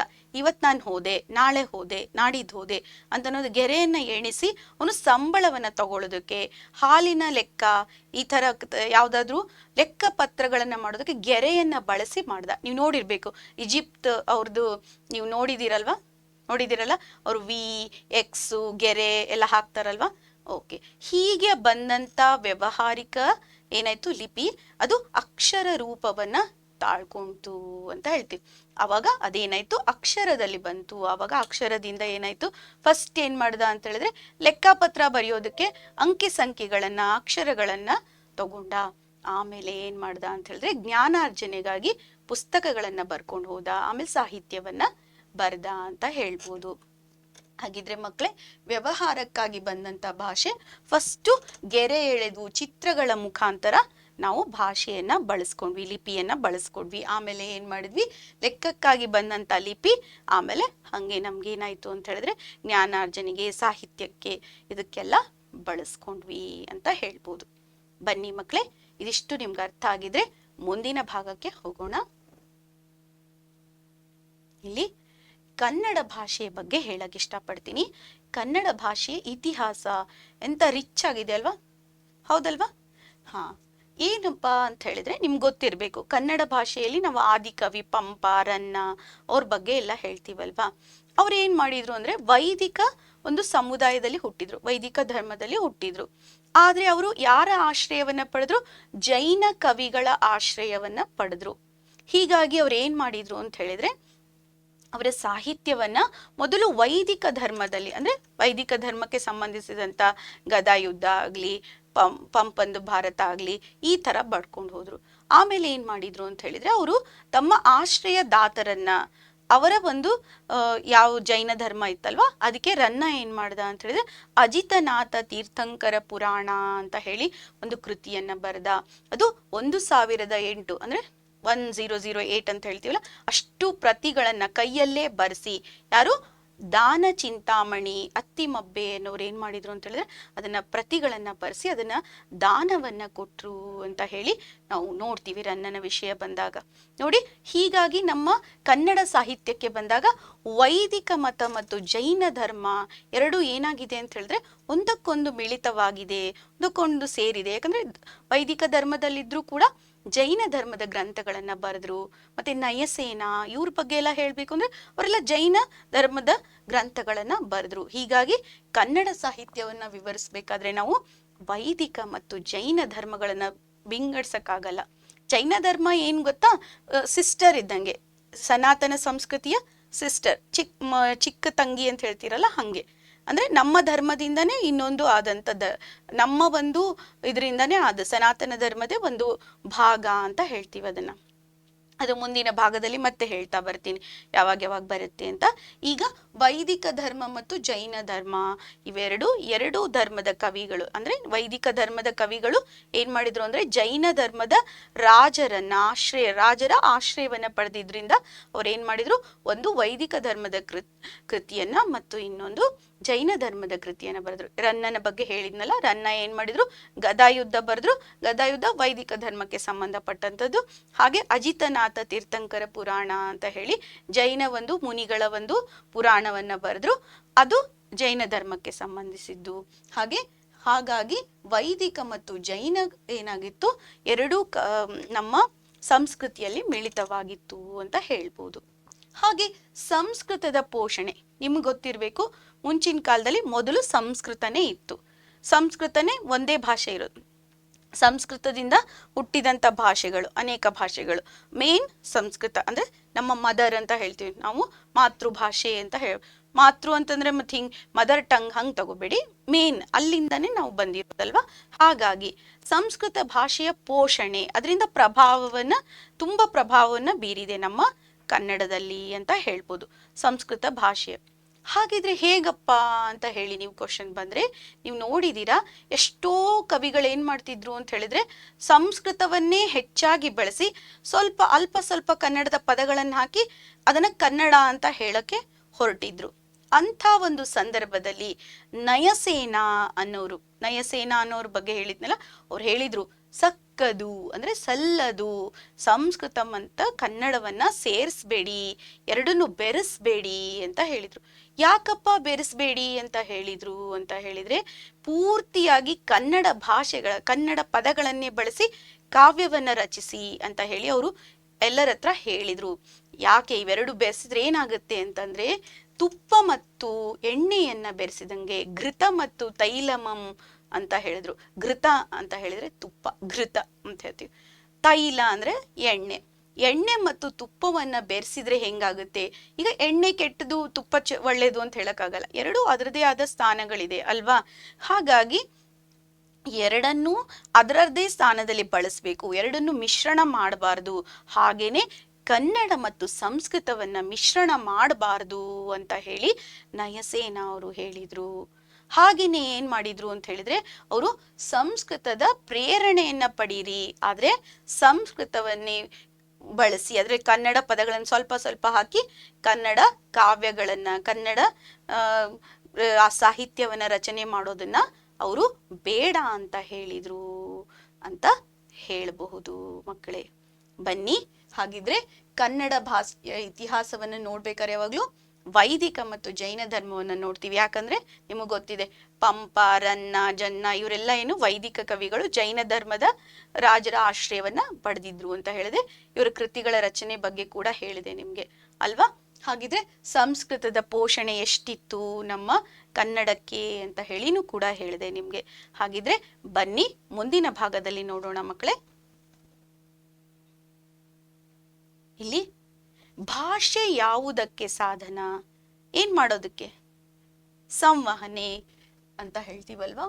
ನಮ್ಮ ಭಾಷೆಯನ್ನು ಸಂವಹನೆ, ವಿಚಾರ ವಿನಿಮಯ ಮಾಡ್ಕೊಳ್ಳೋದಕ್ಕೆ ಒಂದು ಸಾಧನ ಅಂತ ಹೇಳ್ತೀವಿ. ಪ್ರಾಣಿಗಳು ತಮ್ಮ ಮಕ್ಕಳಿಗೆ ಯಾವ ವಿಚಾರವಾಗಿ ತರಬೇತು, ನೋಡಿ ತರಬೇತು ಅಂದ್ರೆ ತರಬೇತು ಕೊಡೋದು ಅಂತ ಹೇಳ್ತೀವಿ. ಏನ್ ಮಾಡ್ತಾರೆ? ಚಲನವಲನ ಜೊತೆಗೆ ಭಾಷೆ ಬಗ್ಗೆ ಹೇಳ್ಕೊಡ್ತೀವಲ್ವಾ ನಾವು ಮಕ್ಕಳಿಗೆ. ನಾವು ಚಿಕ್ಕವರಿದ್ದಾಗೆ ಮಕ್ಕಳಿಗೆ ಬನ್ನಿ ಹೋಗಿ ಎಲ್ಲ ಹೇಳ್ತಾ ಹೋಗ್ತೀವಲ್ವಾ? ಓಕೆ, ನೋಡಿ ಈ ಒಂದು ಕ್ವಶನಿಗೆ ಆನ್ಸರ್, ಚಲನವಲನಗಳ ವಿಷಯವಾಗಿ, ಆಹಾರ ವಿಚಾರವಾಗಿ ತಮ್ಮ ಮಕ್ಕಳಿಗೆ ಸಹಜವಾಗಿ ತರಬೇತನ್ನ ನಾವು ಕೊಡುವುದನ್ನ ಕಾಣ್ತೀವಿ ಅಂತ ಹೇಳ್ತಾ ಇದ್ದಾರೆ. ಮನುಷ್ಯನಿಗೆ ಲೆಕ್ಕವಿಡುವ ಅವಶ್ಯಕತೆ ಯಾವಾಗ ಉಂಟಾಯ್ತು? ಯಾವಾಗ ಬೇಕಾಯ್ತು? ದುಡ್ಡಿನ, ಹಣಕಾಸಿನ ವ್ಯವಹಾರವನ್ನ ಮಾಡುವಾಗ ನಮಗೆ ಬೇಕಾಯ್ತು ಅಲ್ವಾ? ನೋಡಿ ಮಕ್ಕಳೇ, ಇಲ್ಲಿ ಸಂಚಾರಿ ಜೀವನವನ್ನ ತ್ಯಜಿಸಿ, ನಾವು ಸಂಚಾರಿಗಳಾಗಿದ್ವಿ, ಅಲ್ಲಿಂದ ಇಲ್ಲಿಂದ ಅಲೆಮಾರಿ ಜೀವನವನ್ನ ಮಾಡ್ತಿದ್ವಲ್ವಾ, ಅದನ್ನ ತ್ಯಜಿಸಿ ನಾವು ಒಂದ್ ಕಡೆ ಇದ್ದು ವ್ಯವಹಾರವನ್ನ ಮಾಡೋ ಟೈಮಲ್ಲಿ ನಮ್ಗೆ ಈ ಭಾಷೆ ಬೇಕಾಯ್ತು, ನಮ್ಗೆ ಲೆಕ್ಕ ಇಡೋದಕ್ಕೆ ನಮ್ಗೆ ಬೇಕಾಯ್ತು ಅಂತ ಹೇಳಿ. ಸರಿನಾ ಮಕ್ಕಳೇ? ಹಾಗಿದ್ರೆ ಮುಂದಿನ ಭಾಗವನ್ನು ನೋಡೋಣ. ಬನ್ನಿ ಮಕ್ಕಳೇ, ಈಗ ಕನ್ನಡ ಕವಿಗಳ ಇತಿಹಾಸವನ್ನ ನೋಡೋಣ. 9 ಮತ್ತು 10ನೇ ಶತಮಾನದವರೆಗೂ ಏನಾಗಿತ್ತು ಅಂದ್ರೆ ಮಕ್ಕಳೇ, ಕನ್ನಡ ಏನಾಗಿತ್ತು ಅಂದ್ರೆ ಸಂಸ್ಕೃತದಿಂದ ಜಾಸ್ತಿ ಪ್ರೇರಣೆಯಾಗಿತ್ತು. ಚಂಪು ಕಾವ್ಯವನ್ನ ರಚಿಸ್ತಾ ಇದ್ರು. ಆ ಒಂದು ಸಂದರ್ಭದಲ್ಲಿ ಏನಾಗ್ತಿತ್ತು ಅಂತ ಹೇಳಿದ್ರೆ, ಪದ್ಯ ಮತ್ತು ಗದ್ಯ ಮಿಶ್ರಿತ ಕಾವ್ಯಗಳನ್ನ ರಚನೆಯನ್ನ ಮಾಡ್ತಿದ್ರು. ಇದು ನಿಮಗೆ ಗೊತ್ತಿದೆ, ಸಹಜವಾಗಿ ಗೊತ್ತಿದೆ. ಓಕೆ, ರನ್ನ, ಪೊನ್ನ, ಜನ್ನ ಇವ್ರ ಬಗ್ಗೆ ಎಲ್ಲ ಕೇಳಿದ್ದೀರಾ. ಮಹಾಲಿಂಗ ರಂಗ ಮತ್ತೆ ನಮ್ಮ ಕವಿಗಳಾದಂಥ ನಯಸೇನ ಇವ್ರ ಬಗ್ಗೆನೂ ಕೇಳಿದ್ದೀರಾ ಅಲ್ವಾ? ಇಲ್ಲಿ ಅದೇ ಒಂದು ಇತಿಹಾಸದಲ್ಲಿ ಮುಂದುವರೆದು ಬಂದ್ರೆ ಏನಾಗುತ್ತೆ ಅಂದ್ರೆ, 10, 11ನೇ ಶತಮಾನದ ನಂತರ 12, 13, 14ನೇ ಶತಮಾನದ ಟೈಮಲ್ಲಿ 2 ಭಕ್ತಿ ಪಂಥಗಳು ಹುಟ್ಟಿದ್ವು ಮಕ್ಕಳೇ. ಅಲ್ಲೇನಾಗುತ್ತೆ ಅಂತ ಹೇಳಿದ್ರೆ, ದಾಸ ಸಾಹಿತ್ಯ ಮತ್ತು ವಚನ ಸಾಹಿತ್ಯ ಅಂತ ಹೇಳಿ 2 ಭಕ್ತಿ ಪಂಥಗಳು ಹುಟ್ಟಿದ್ವು. ಯಾಕಪ್ಪ ಇದು ಅಂತ ಹೇಳಿದ್ರೆ, ಈ ಕಾವ್ಯಗಳು ಏನಾಗಿತ್ತು ಅಂದ್ರೆ ತುಂಬಾ ಕ್ಲಿಷ್ಟಕರವಾಗಿತ್ತು. ಸಾಮಾನ್ಯ ಜನರಿಗೆ ಇದು ಅರ್ಥ ಆಗ್ತಾ ಇರ್ಲಿಲ್ಲ, ಸಾಮಾನ್ಯ ಜನರಿಗೆ ಇದು ಸ್ವಲ್ಪ ಕಷ್ಟ ಆಗಿತ್ತು ಅಂತ ಹೇಳಿ ಏನಾಯ್ತು ಅಂತ ಹೇಳಿದ್ರೆ 2 ಭಕ್ತಿ ಪಂಥಗಳು ಹುಟ್ಟಿದ್ವು, ದಾಸ ಸಾಹಿತ್ಯ, ವಚನ ಸಾಹಿತ್ಯ. ಇಲ್ಲಿ ದಾಸ ಸಾಹಿತ್ಯದಲ್ಲಿ ವಿಷ್ಣುವಿನ ಭಕ್ತರು, ಇಲ್ಲಿ ವಿಷ್ಣುವಿನ ಭಕ್ತರು, ವೈಷ್ಣವರು ಅಂತ ಹೇಳ್ತಾರಲ್ಲ, ವಿಷ್ಣುವಿನ ಭಕ್ತರು, ಮಧ್ವ ಮತ ಅಂತ ಹೇಳ್ತೀವಲ್ವಾ, ಆ ಭಕ್ತರು ಏನ್ ಮಾಡಿದ್ರು ಅಂತ ಹೇಳಿದ್ರೆ ವಿಷ್ಣುವನ್ನ ಆರಾಧಿಸುವಂತ ಎಲ್ಲ ನಮ್ಮ ಪುರಾಣ ಗ್ರಂಥಗಳಿದೆಯಲ್ಲ, ನಮ್ಮ ಗ್ರಂಥಗಳಿದೆಯಲ್ಲ, ಮಹಾಭಾರತದ ಗ್ರಂಥಗಳು, ಅದನ್ನೆಲ್ಲ ಸರಳವಾಗಿ ಬರೆದ್ರು. ಇಲ್ಲಿ ಪುರಂದರದಾಸರು, ಕನಕದಾಸರು, ನಾವು ದಾಸ ಸಾಹಿತ್ಯ ಬೆಳ್ಕೊಂಡು ಹೋಗ್ತಾ ಇದೆ, ವಿಜಯದಾಸರು, ಎಷ್ಟೊಂದು ದಾಸರು, ಜಗನ್ನಾಥ ದಾಸರು, ದಾಸರ ಸಾಹಿತ್ಯ ಬೆಳೀತಾ ಹೋಗುತ್ತೆ. ಇಲ್ಲಿ ದಾಸ ಸಾಹಿತ್ಯ ಅಂದ್ರೆ ತುಂಬಾ ಕ್ಲಿಷ್ಟಕರವಾದಂತ ನಮ್ಮ ಈ ಪುರಾಣವನ್ನ, ನಮ್ಮ ಪುರಾಣ, ನಮ್ಮ ದೇವರ ಕಥೆಗಳನ್ನ, ಇವುಗಳನ್ನ ಏನ್ ಮಾಡಿದ್ರು ಅಂದ್ರೆ ಹಾಡಿನ ರೂಪದಲ್ಲಿ ಅತ್ಯಂತ ಸರಳವಾಗಿ ಬರೆದ್ರು. ಅಂದ್ರೆ ಅವ್ರಿಗೆ ಅರ್ಥ ಆಗ್ಬೇಕು ಅಂತ ಹೇಳಿ ಅನ್ನೋ ತರ ಬರೆದ್ರು. ಹಾಗೇನೆ ವಚನ ಸಾಹಿತ್ಯ ಅಂತ ಹೇಳಿದ್ರೆ ಶಿವನನ್ನ ಆರಾಧಿಸುವಂತ, ಶಿವನನ್ನ ವೀರಶೈವರು ಅಂತ ಹೇಳ್ತೀವಲ್ಲ, ವೀರಶೈವ ಮತ ಅಂತ ಹೇಳ್ತೀವಲ್ಲ, ವೀರಶೈವರು ಅಂತಂದ್ರೆ ಶಿವನನ್ನ ಆರಾಧಿಸುವಂತವರು ಏನ್ ಮಾಡಿದ್ರು ಅಂತ ಹೇಳಿದ್ರೆ ಇಲ್ಲಿ ವಚನ ಸಾಹಿತ್ಯವನ್ನ ಮಾಡಿದ್ರು. ಅಂತ ಒಂದು ಸಂದರ್ಭದಲ್ಲಿ ವಚನ ಸಾಹಿತ್ಯದಲ್ಲಿ ಬಸವಣ್ಣನವರು, ಅಕ್ಕ ಮಹಾದೇವಿ, ಅಲ್ಲಮ್ಮ ಪ್ರಭುಗಳು ಬಂದ್ರು. ಇವರು ಶಿವನನ್ನ ಆರಾಧಿಸ್ತಾ ಇದ್ರು. ಇವರು ಕೂಡ ಏನ್ ಮಾಡಿದ್ರು ಅಂತ ಹೇಳಿದ್ರೆ ನಮ್ಮ ಪುರಾಣವನ್ನ ಏನ್ ಮಾಡಿದ್ರು ಅಂತ ಹೇಳಿದ್ರೆ ಜನರಿಗೆ ಕೆಲವೊಂದು ತಿಳುವಳಿಕೆಯನ್ನ ನೀಡೋದನ್ನ, ವಿಚಾರಗಳನ್ನ ಹೇಳೋದನ್ನ ವಚನ ರೂಪದಲ್ಲಿ ಸರಳವಾಗಿ ಹೇಳ್ಕೊಟ್ರು. ಮತ್ತೆ ಕೆಲವೊಂದು ನಿಯಮಗಳನ್ನ, ನೀತಿಗಳನ್ನ, ಸಮಾಜದಲ್ಲಿ ಹೇಗ್ ಬಾಳ್ಬೇಕು ಅನ್ನೋದನ್ನ ಇದನ್ನ ಹೇಳ್ಕೊಟ್ರು ಮಕ್ಕಳೇ. ಹಾಗೆ ಇಲ್ಲಿ ನಡು ಮತ್ತು ಹಳೆ ಸಾಹಿತ್ಯದ ಬಗ್ಗೆ ಹೇಳ್ಬೇಕು ಮಕ್ಕಳೇ. ಹೇಗಪ್ಪ ನಡುಗನ್ನಡ ಅಂತ ಬಂತಲ್ವಾ, ಹೌದಲ್ಲ? 10-12ನೇ ಶತಮಾನದಷ್ಟೊತ್ತಿಗೆ ರಗಳೆಗಳು ಅಂತ ಬಂತು, ರಾಘವಾಂಕನ ರಗಳೆಗಳು. ರಗಳೆಗಳು ಅಂದ್ರೆ ಸಾಲುಗಳ ಒಂದು ನಿಬಂಧನೆ ಇಲ್ಲದೆ ಬರ್ಕೊಂಡು ಹೋಗ್ತಾ ಬಂದ್ರು. ಇದು ಎಲ್ಲ ನಮ್ಮ ಸಾಹಿತ್ಯದ ಒಂದು ಪ್ರಕಾರ. ಹಾಗೇನೆ ಹಳೆಗನ್ನಡದಲ್ಲಿ ನೀವು ನೋಡಿದೀರಾ, ಈಗಾಗಲೇ ನಾನು ಹೇಳಿದ್ದೀನಿ, ವೈದಿಕ ಸಾಹಿತ್ಯ, ಜೈನ ಸಾಹಿತ್ಯದ ಬಗ್ಗೆ ಹೇಳಿದ್ದೀನಿ. ಹಾಗೇನೆ ಇಲ್ಲಿ ಏನ್ ಮಾಡಿದ್ರು ಅಂತಂದ್ರೆ ಮಹಾಲಿಂಗರಂಗ ಅವರು ಹೇಳಿದ್ರು, ಕನ್ನಡ ಅಂದ್ರೆ ಹೇಗಿದೆ ಅಂತಂದ್ರೆ ಸಿಪ್ಪೆ ಸುಲಿದಂತ ಕಬ್ಬಿರುತ್ತಲ್ವಾ, ಕಬ್ಬು ಹಿಂಗ್ ಸಿಪ್ಪೆ ಇರುತ್ತಲ್ವಾ, ಅದೆಲ್ಲ ಸಿಪ್ಪೆ ಸುಲಿದ್ರೆ ಹೆಂಗಿರುತ್ತೆ ತಿನ್ನಕ್ಕೆ, ತುಂಬಾ ಈಸಿ ಅಲ್ವಾ, ಆ ತರ. ಬಾಳೆಹಣ್ಣು ಹೇಗಿರುತ್ತೆ, ಸುಲಿದ್ರೆ ಹೇಗಿರುತ್ತೆ, ಬಾಳೆಹಣ್ಣು ಮಾಡ್ದಂಗೆ ತಿಂದಂಗೆ. ಆಮೇಲೆ ಉಷ್ಣ ಆರಿದಂತ ಅಂದ್ರೆ ಈಗ ತುಂಬಾ ಬಿಸಿನೂ ಇರಲ್ಲ, ತುಂಬಾ ತಣ್ಣಗೂ ಇರಲ್ಲ, ಆ ತರ ಇರುವಂತ ಹಾಲ್ ಇದ್ದ ಹಾಗೆ ಏನಾಗುತ್ತೆ ಅಂತ ಹೇಳಿದ್ರೆ ನಮ್ಮ ಕನ್ನಡ ಭಾಷೆ ಇದೆ ಅಂತ ಹೇಳಿದ್ರು. ಮತ್ತೆ ಕುಮಾರವ್ಯಾಸ ಅವ್ರ ಬಗ್ಗೆ ನಿಮ್ಗೆ ಹೇಳೋ ಅವಶ್ಯಕತೆನೇ ಇಲ್ಲ ಅಲ್ವಾ. ಕುಮಾರವ್ಯಾಸರ ಬಗ್ಗೆ ಎಲ್ಲರಿಗೂ ಗೊತ್ತೇ ಇದೆ. ನಮ್ಮ ಕುವೆಂಪು ಅವ್ರು ಹೇಳ್ತಾರೆ, ಕುಮಾರವ್ಯಾಸ ಹಾಡಿದ್ರಂದ್ರೆ ಕಲಿಯುಗ, ದ್ವಾಪರ ಯುಗ ಆಗ್ಬೋದು ಅಂತ ಹೇಳ್ತಾರಲ್ವಾ, ಹೌದಲ್ವಾ? ಓಕೆ, ಹಾಗಿದ್ರೆ ಇದಿಷ್ಟು ನಮ್ಮ ಕನ್ನಡ ಕವಿಗಳ ಇತಿಹಾಸ ಅಂತ ಹೇಳ್ಬೋದು. ಹಾಗಿದ್ರೆ ಮಕ್ಕಳೇ, ದಾಸ ಸಾಹಿತ್ಯ, ವಚನ ಸಾಹಿತ್ಯ, ನಡುಗನ್ನಡ ಮತ್ತೆ ಹಳೆಗನ್ನಡ ಸಾಹಿತ್ಯ ನಮ್ಮ ಸಾಹಿತ್ಯದಲ್ಲಿ ಬರುತ್ತೆ ಅಂತ ಹೇಳ್ಬಹುದು. ಬನ್ನಿ ಮಕ್ಕಳೇ, ಮುಂದಿನ ಭಾಗವನ್ನ ನೋಡೋಣ.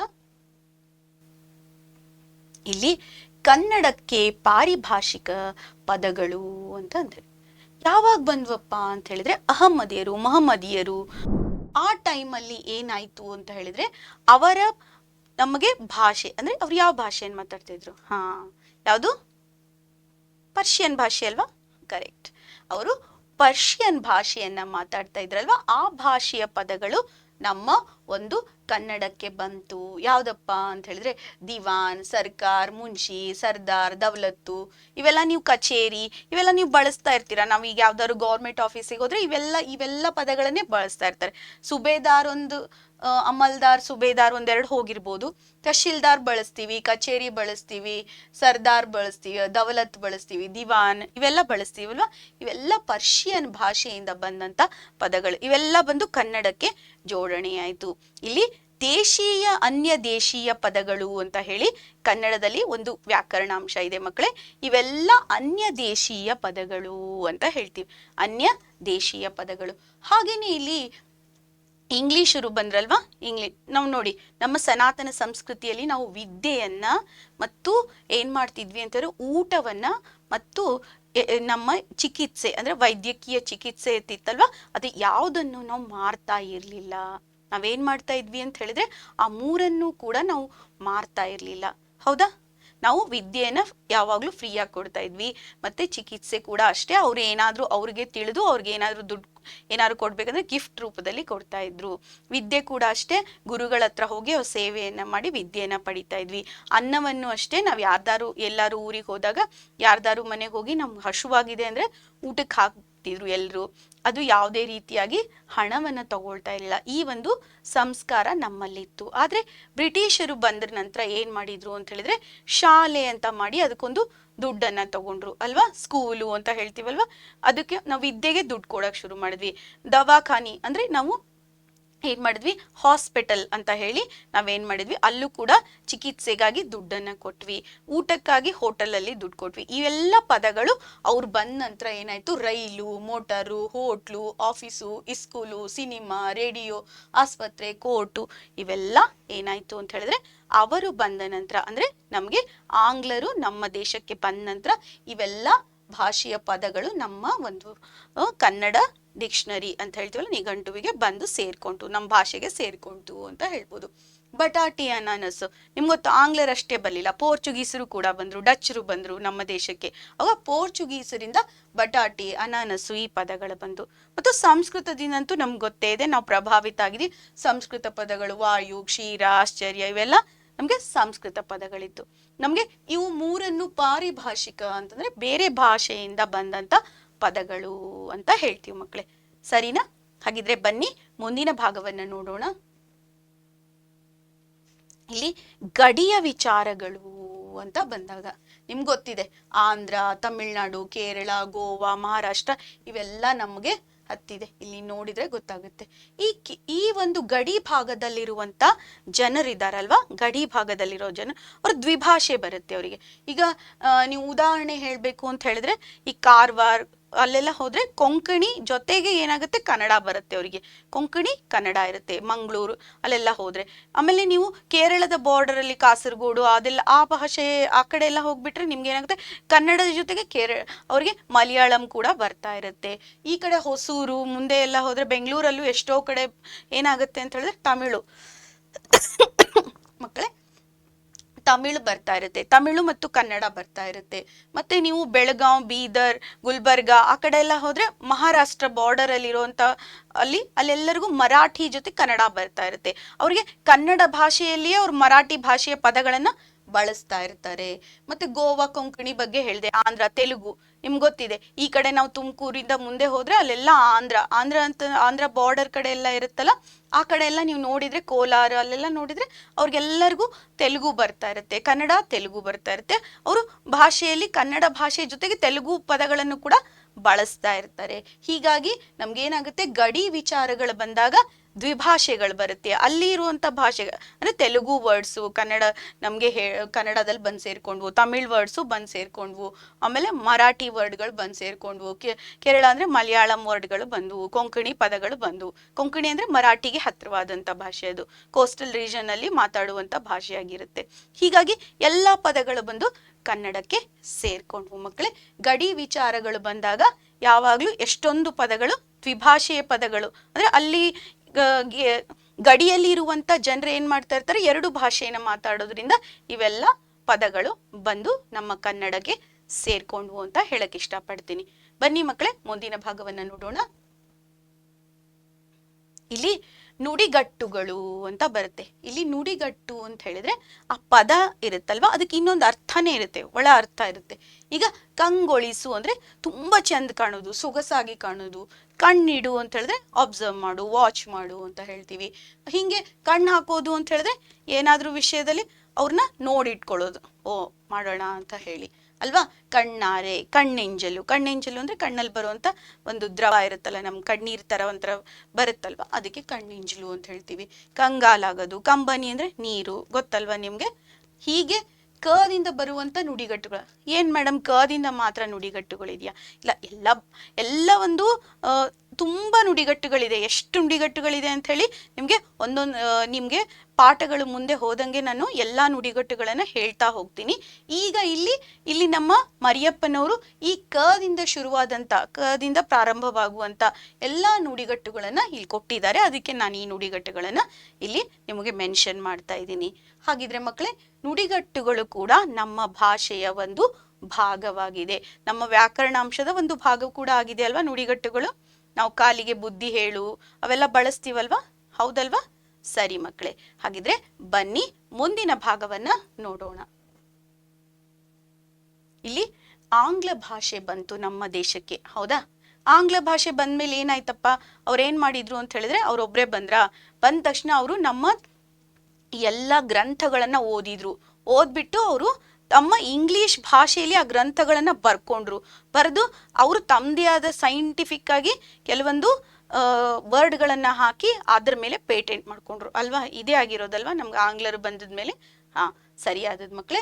ಅವ್ರು ಏನ್ ಮಾಡಿದ್ರು ಅಂದ್ರೆ ಎಲ್ಲ ನಮ್ಮ ಗ್ರಂಥಗಳನ್ನ ಏನ್ ಮಾಡಿದ್ರು ಅಂತ ಹೇಳಿದ್ರೆ, ಅರ್ಥಶಾಸ್ತ್ರಜ್ಞರು, ವಿಜ್ಞಾನಿಗಳು, ರಾಜಕಾರಣಿಗಳು ಎಲ್ಲರೂ ಅವರು ಆಂಗ್ಲ ಭಾಷೆಯ ಪದಗಳ ಜೊತೆಗೆ ಕನ್ನಡ ಭಾಷೆ ಪದಗಳನ್ನ ಅಲ್ಪ ಸ್ವಲ್ಪ ಚೇಂಜ್ ಮಾಡಿ ಅವರ ಒಂದು ಭಾಷೆಗೆ ಸೇರಿಸ್ಕೊಂಡ್ರು. ಅವಾಗ ಭಾಷೆ ಏನಾಯ್ತು, ಅವ್ರ ಭಾಷೆ ಬೆಳವಣಿಗೆ ಆಯ್ತು. ಅವಾಗ ನಿಮ್ಗೆ ಗೊತ್ತಿರ್ಬೇಕು, ನಾವು ಯಾವಾಗ್ಲೂ ಬ್ರಿಟಿಷರ ಬಗ್ಗೆ ಹೇಳ್ಬೇಕಾದ್ರೆ ಯಾವಾಗ್ಲೂ ಹೇಳ್ತೀವಿ ಸೂರ್ಯನು ಮುಳುಗದ ಸಾಮ್ರಾಜ್ಯ ಅಂತ ಹೇಳ್ತಿದ್ವಿ. ಅಂದ್ರೆ ಎಲ್ಲ ವರ್ಡ್ ಅನ್ನ ಫುಲ್ ಕಾಂಕರ್ ಮಾಡ್ಕೊಂಡಿದ್ರು ಅವರು ಅಲ್ವಾ. ಅವಾಗ ಆ ಟೈಮಲ್ಲಿ 18th and 19th ಸೆಂಚುರಿಯಲ್ಲಿ ಅವಾಗ ಹೇಳ್ತೀವಲ್ವಾ, 19 ಮತ್ತು 18ನೇ ಶತಮಾನದಲ್ಲಿ. ಹೀಗಾಗಿ ಎಲ್ಲ ಭಾಷೆಗಳ ಪದಗಳನ್ನ ಅವ್ರು ಇಂಗ್ಲಿಷಲ್ಲಿ ಸೇರಿಸ್ಕೊಂಡು ಇಂಗ್ಲಿಷನ್ನ ದೊಡ್ಡದಾಗಿ ಬೆಳೆಸಿದ್ರು. ಆ ಭಾಷೆಯ ಬಗ್ಗೆ ತುಂಬಾ ಅಭಿಮಾನ, ಅದೇ ಭಾಷೆಯಲ್ಲಿ ಕಲಿತಾರೆ, ಅದೇ ಭಾಷೆಯಲ್ಲಿ ಮಾತಾಡ್ಬೇಕು ಅಂತ ಹೇಳಿ ಅವರು ಏನ್ ಮಾಡಿದ್ರು ಅಂತ ಹೇಳಿದ್ರೆ ಅನ್ಕೊಂಡ್ರು, ಅದನ್ನ ಸಾಧಿಸಿದ್ರು. ಹೀಗಾಗಿ ಇಂಗ್ಲಿಷ್ ಭಾಷೆ ಅಷ್ಟು ದೊಡ್ಡದಾಗಿ ಬೆಳೀತು ಅಂತ ಹೇಳ್ತೀವಿ. ಈ ಭಾಷೆ ಸತ್ವಪೂರ್ಣನೂ ಆಗಿದೆ ಅಂತ ಹೇಳ್ತೀವಿ, ಮತ್ತೆ ಮಾತಾಡೋದಕ್ಕೆ ಈಸಿ ಆಗಿದೆ ಅಂತ ಅವ್ರು ಕಮ್ಯುನಿಕೇಟ್ ಮಾಡ್ತಾರೆ. ಆಮೇಲೆ ಈ ಭಾಷೆ ಪ್ರಪಂಚದಾದ್ಯಂತ ಎಲ್ಲರೂ ಬಳಸೋದ್ರಿಂದ ಕಾಮನ್ ಲ್ಯಾಂಗ್ವೇಜ್ ಅಂತ ಹೇಳೋದಕ್ಕೆ ಅದನ್ನ ಹೇಳ್ಬಹುದು. ಕಾಮನ್ ಅಂತಂದ್ರೆ ಸುಮಾರು ಒಂದ್ ಸ್ವಲ್ಪ ದೇಶಗಳನ್ನ ಬಿಟ್ಬಿಟ್ಟು ಎಲ್ಲಾ ದೇಶಗಳು ಇಂಗ್ಲಿಷ್ ಭಾಷೆಯಲ್ಲಿ ಕಮ್ಯುನಿಕೇಶನ್ ಅಂದ್ರೆ ತಮ್ಮ ವಿಚಾರ ವಿನಿಮಯವನ್ನು ಮಾಡ್ಕೊಳ್ಳೋದ್ರಿಂದ ಆ ಭಾಷೆ ಬೆಳೀತು ಅಂತ ಕೂಡ ಹೇಳ್ಬೋದು ಮಕ್ಕಳೇ. ಹಾಗಿದ್ರೆ ಆಂಗ್ಲರು ನಮ್ಮ ಒಂದು ದೇಶಕ್ಕೆ ಬರೋಕ್ಕಿಂತ ಮುಂಚೆ ಅವ್ರ ಭಾಷೆ ಏನಾಗಿತ್ತು, ಬರೀ ಬ್ರಿಟನ್ ನಲ್ಲಿ ಮಾತಾಡುವಂತ ಚಿಕ್ಕ ಭಾಷೆಯಾಗಿತ್ತು, ಅದೊಂದು ಭಾಷೆಯಾಗಿತ್ತು ಅಷ್ಟೇ. ಆದ್ರೆ ಅವರು ಏನ್ ಮಾಡಿದ್ರು ಅಂತ ಹೇಳಿದ್ರೆ ವಿಸ್ತಾರ ಮಾಡಿದ್ರು. ಅಂದ್ರೆ ಎಲ್ಲೆಲ್ಲಿ ಹೋದ್ರು ಅಲ್ಲೆಲ್ಲಾ ಭಾಷೆಗಳ ಜನರ ಜೊತೆಗೆ ಏನ್ ಮಾಡಿದ್ರು, ಅವ್ರ ಭಾಷೆನ ವರ್ಡ್ಗಳನ್ನು ಹಾಕೊಂಡು ಅವರು ತಮ್ಮ ಭಾಷೆಯನ್ನೇ ಮಾತಾಡಕ್ಕೆ ನಮ್ಮನ್ನ ಒತ್ತಾಯ ಮಾಡಿದ್ರು ಅಂತ ಹೇಳ್ಬೋದು. ಅವಾಗ ಅದು ಭಾಷೆ ಏನಾಯ್ತು, ವಿಸ್ತಾರ ಆಯ್ತು ಅಂತ ಹೇಳ್ಬೋದು. ಬನ್ನಿ ಮಕ್ಕಳೇ, ಮುಂದಿನ ಭಾಗವನ್ನ ನೋಡೋಣ. ಇಲ್ಲಿ ಭಾಷಾ ಪ್ರೇಮದ ಬಗ್ಗೆ ಹೇಳ್ತೀನಿ. ಏನಪ್ಪಾ ಅಂತ ಹೇಳಿದ್ರೆ, ನಮ್ಮ ಭಾಷೆಯನ್ನ ನಾವು ಪ್ರೀತಿಸ್ಬೇಕು. ಹಂಗಂತ ಹೇಳಿ ಬೇರೆಯವ್ರ ಭಾಷೆಯನ್ನ ತಿರಸ್ಕರಿಸ್ಬೇಕು, ಅವ್ರನ್ನ ನಿರಾಧಾರ ಮಾಡ್ಬೇಕು, ಅವ್ರ ಅವಮಾನ ಮಾಡ್ಬೇಕು ಅಂತಲ್ಲ. ಯಾವಾಗ್ಲೂ ನಮ್ಮ ಭಾಷೆಯನ್ನ ಪ್ರೀತಿಸಿ ಎಲ್ಲಾ ಭಾಷೆನೂ ಇದೆ ಅಂತ ಅನ್ಕೊಳ್ಳಿ. 4 ಜನ ಮಾತಾಡೋ ಭಾಷೆ ಆದ್ರೂ ಭಾಷೆನೆ, 40 ಜನ ಮಾತಾಡೋ ಭಾಷೆ ಆದ್ರೂ ಅಷ್ಟೇ, 4 ಲಕ್ಷ ಜನ ಮಾತಾಡಿದ್ರು ಭಾಷೆನೇ ಆಗಿರುತ್ತೆ. ಮತ್ತೆ ನೆರೆಹೊರೆ ಅಂದ್ರೆ ಅಕ್ಕಪಕ್ಕ ಇರುವಂತವರ ಭಾಷೆಯನ್ನ ಏನ್ ಮಾಡಿ ಗೌರವಿಸಿ, ಅವ್ರು ಮಾತಾಡೋ ಭಾಷೆನ ಗೌರವ ಕೊಡ್ಬೇಕು, ನಾವು ಅದನ್ನು ಕೂಡ ಸ್ವೀಕಾರ ಮಾಡ್ಬೇಕು ಅಂತ ಹೇಳ್ತಾರೆ. ಯಾವ ಭಾಷೆನೂ ಮೇಲಲ್ಲ ಕೀಳಲ್ಲ, ಎಲ್ಲಾ ಭಾಷೆನೂ ಒಂದೇ. ಯಾವ ಭಾಷೆನೂ ನಾವು ಮೇಲು ಕೀಳು ಅಂತ ಹೇಳ್ಬಾರ್ದು. ಇಲ್ಲಿ ಒಬ್ಬ ತಾಯಿ ಇರ್ತಾಳಲ್ಲ, ಅವಳಿಗೆ ಎಲ್ಲಾ ಮಕ್ಕಳು ಒಂದೇ ಅಲ್ವಾ, ಅದೇ ತರ ಎಲ್ಲಾ ಭಾಷೆಗಳು ಒಂದೇ ಆಗಿರುತ್ತೆ ಅಂತ ಹೇಳ್ತೀನಿ. ಇಲ್ಲಿ ನೋಡಿ, ಸ್ವಭಾಷೆಯನ್ನ ನಾವು ಪ್ರೀತಿಸ್ಬೇಕು, ನಮ್ಮ ಭಾಷೆಯಲ್ಲಿ ನಾವು ಮಾತಾಡ್ಬೇಕು, ಆದ್ರೆ ಬೇರೆಯವರ ಭಾಷೆಗೂ ನಾವು ಗೌರವವನ್ನ ಕೊಡ್ಬೇಕು ಅಂತ ಹೇಳಕ್ಕೆ ಇಷ್ಟಪಡ್ತೀನಿ. ಇಲ್ಲಿ ನೋಡಿ, ಭಾಷಾ ಪ್ರೇಮದ ಬಗ್ಗೆ ಹೇಳಿದಾಗ ನೀವು ಎಂ ಮರಿಯಪ್ಪನವ್ರ ಪ್ರಕಾರ ನಮ್ಮ ಭಾಷೆಯನ್ನ ಪ್ರೀತಿಸ್ಬೇಕು, ಗೌರವಿಸ್ಬೇಕು, ಅನ್ಯ ಭಾಷೆಗಳನ್ನ ನಾವು ತಿರಸ್ಕಾರ ಮಾಡಬಾರ್ದು, ಅವಕ್ಕೂ ನಾವೇನ್ ಮಾಡ್ಬೇಕು, ಗೌರವವನ್ನ ಕೊಡ್ಬೇಕು.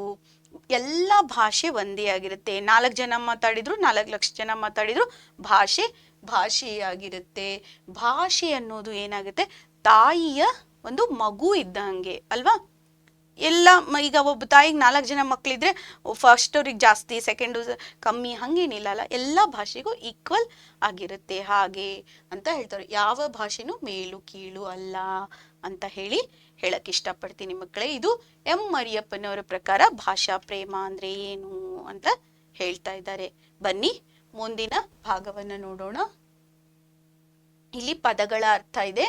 ಅಮೂಲ್ಯ ಅಂದ್ರೆ ಬೆಲೆ ಕಟ್ಟಲಾಗದ್ದು, ಶ್ರೇಷ್ಠವಾದದ್ದು ಅಂತ ಹೇಳ್ತೀವಿ, ಹೌದಾ. ಇಲ್ಲಿ ನೋಡಿ, ಅಮೂಲ್ಯ ಅಂತ ಹೇಳಿದ್ರೆ ಬೆಲೆ ಕಟ್ಟಲಾಗದ್ದು, ಪರಿಷ್ಕರಿಸು ಅಂದ್ರೆ ತಿದ್ದು ಸರಿಪಡಿಸು ಅಂತ, ಘೃತ ಅಂದ್ರೆ ತುಪ್ಪ ಹೇಳಿದೀನಿ ಅವಾಗ್ಲೇ, ತೈಲ ಅಂದ್ರೆ ಎಣ್ಣೆ, ಸ್ವಾದ ಅಂದ್ರೆ ರುಚಿ, ಅಭಿಮತ ಅಂದ್ರೆ ಅಭಿಪ್ರಾಯ, ಪುಂಗವ ಅಂದ್ರೆ ಶ್ರೇಷ್ಠ, ಎರವಲು ಅಂದ್ರೆ ಕಡ ಪಡೆಯೋದು, ಯಾರ್ದಾರು ನಾವು ಬಾರೋ ಮಾಡ್ಕೋತೀವಲ್ಲ ಅದಕ್ಕೆ ಎರವಲು ಅಂತ ಹೇಳಿ. ಕಂಗಾಲಾಗೋದು ಅಂದ್ರೆ ಕಂಗೆಡೋದು, ದಿಕ್ಕು ತೋಚದೆ ಇರೋಂಗೆ ಇರೋದು ಅಂತ ಹೇಳ್ತೀವಿ. ಬನ್ನಿ ಮಕ್ಕಳೇ, ಮುಂದಿನ ಭಾಗವನ್ನ ನೋಡೋಣ. ಇಲ್ಲಿ ಒಂದು ವಾಕ್ಯದಲ್ಲಿ ಉತ್ತರಿಸಿಯಲ್ಲಿ 3 ಹೇಳಿದ್ದೆ. ಈಗ 4ನೇದು, ಎಣ್ಣೆ ತುಪ್ಪದ ಮಿಶ್ರಣ ಬೇಡವೆಂದು ಹೇಳಿದವರು ಯಾರು? ಸರಿಯಾದ ಉತ್ತರ ಮಕ್ಕಳೇ, ಇದನ್ನ ನಯಸೇನ ಅವರು ಹೇಳಿದ್ರಲ್ವಾ. ನಮ್ಗೆ ನಯಸೇನ ಅವರು ಏನ್ ಹೇಳಿದ್ರು? ಎಣ್ಣೆ ಮತ್ತೆ ತುಪ್ಪವನ್ನ ಬೆರೆಸಬಾರ್ದು ಅಂದ್ರು.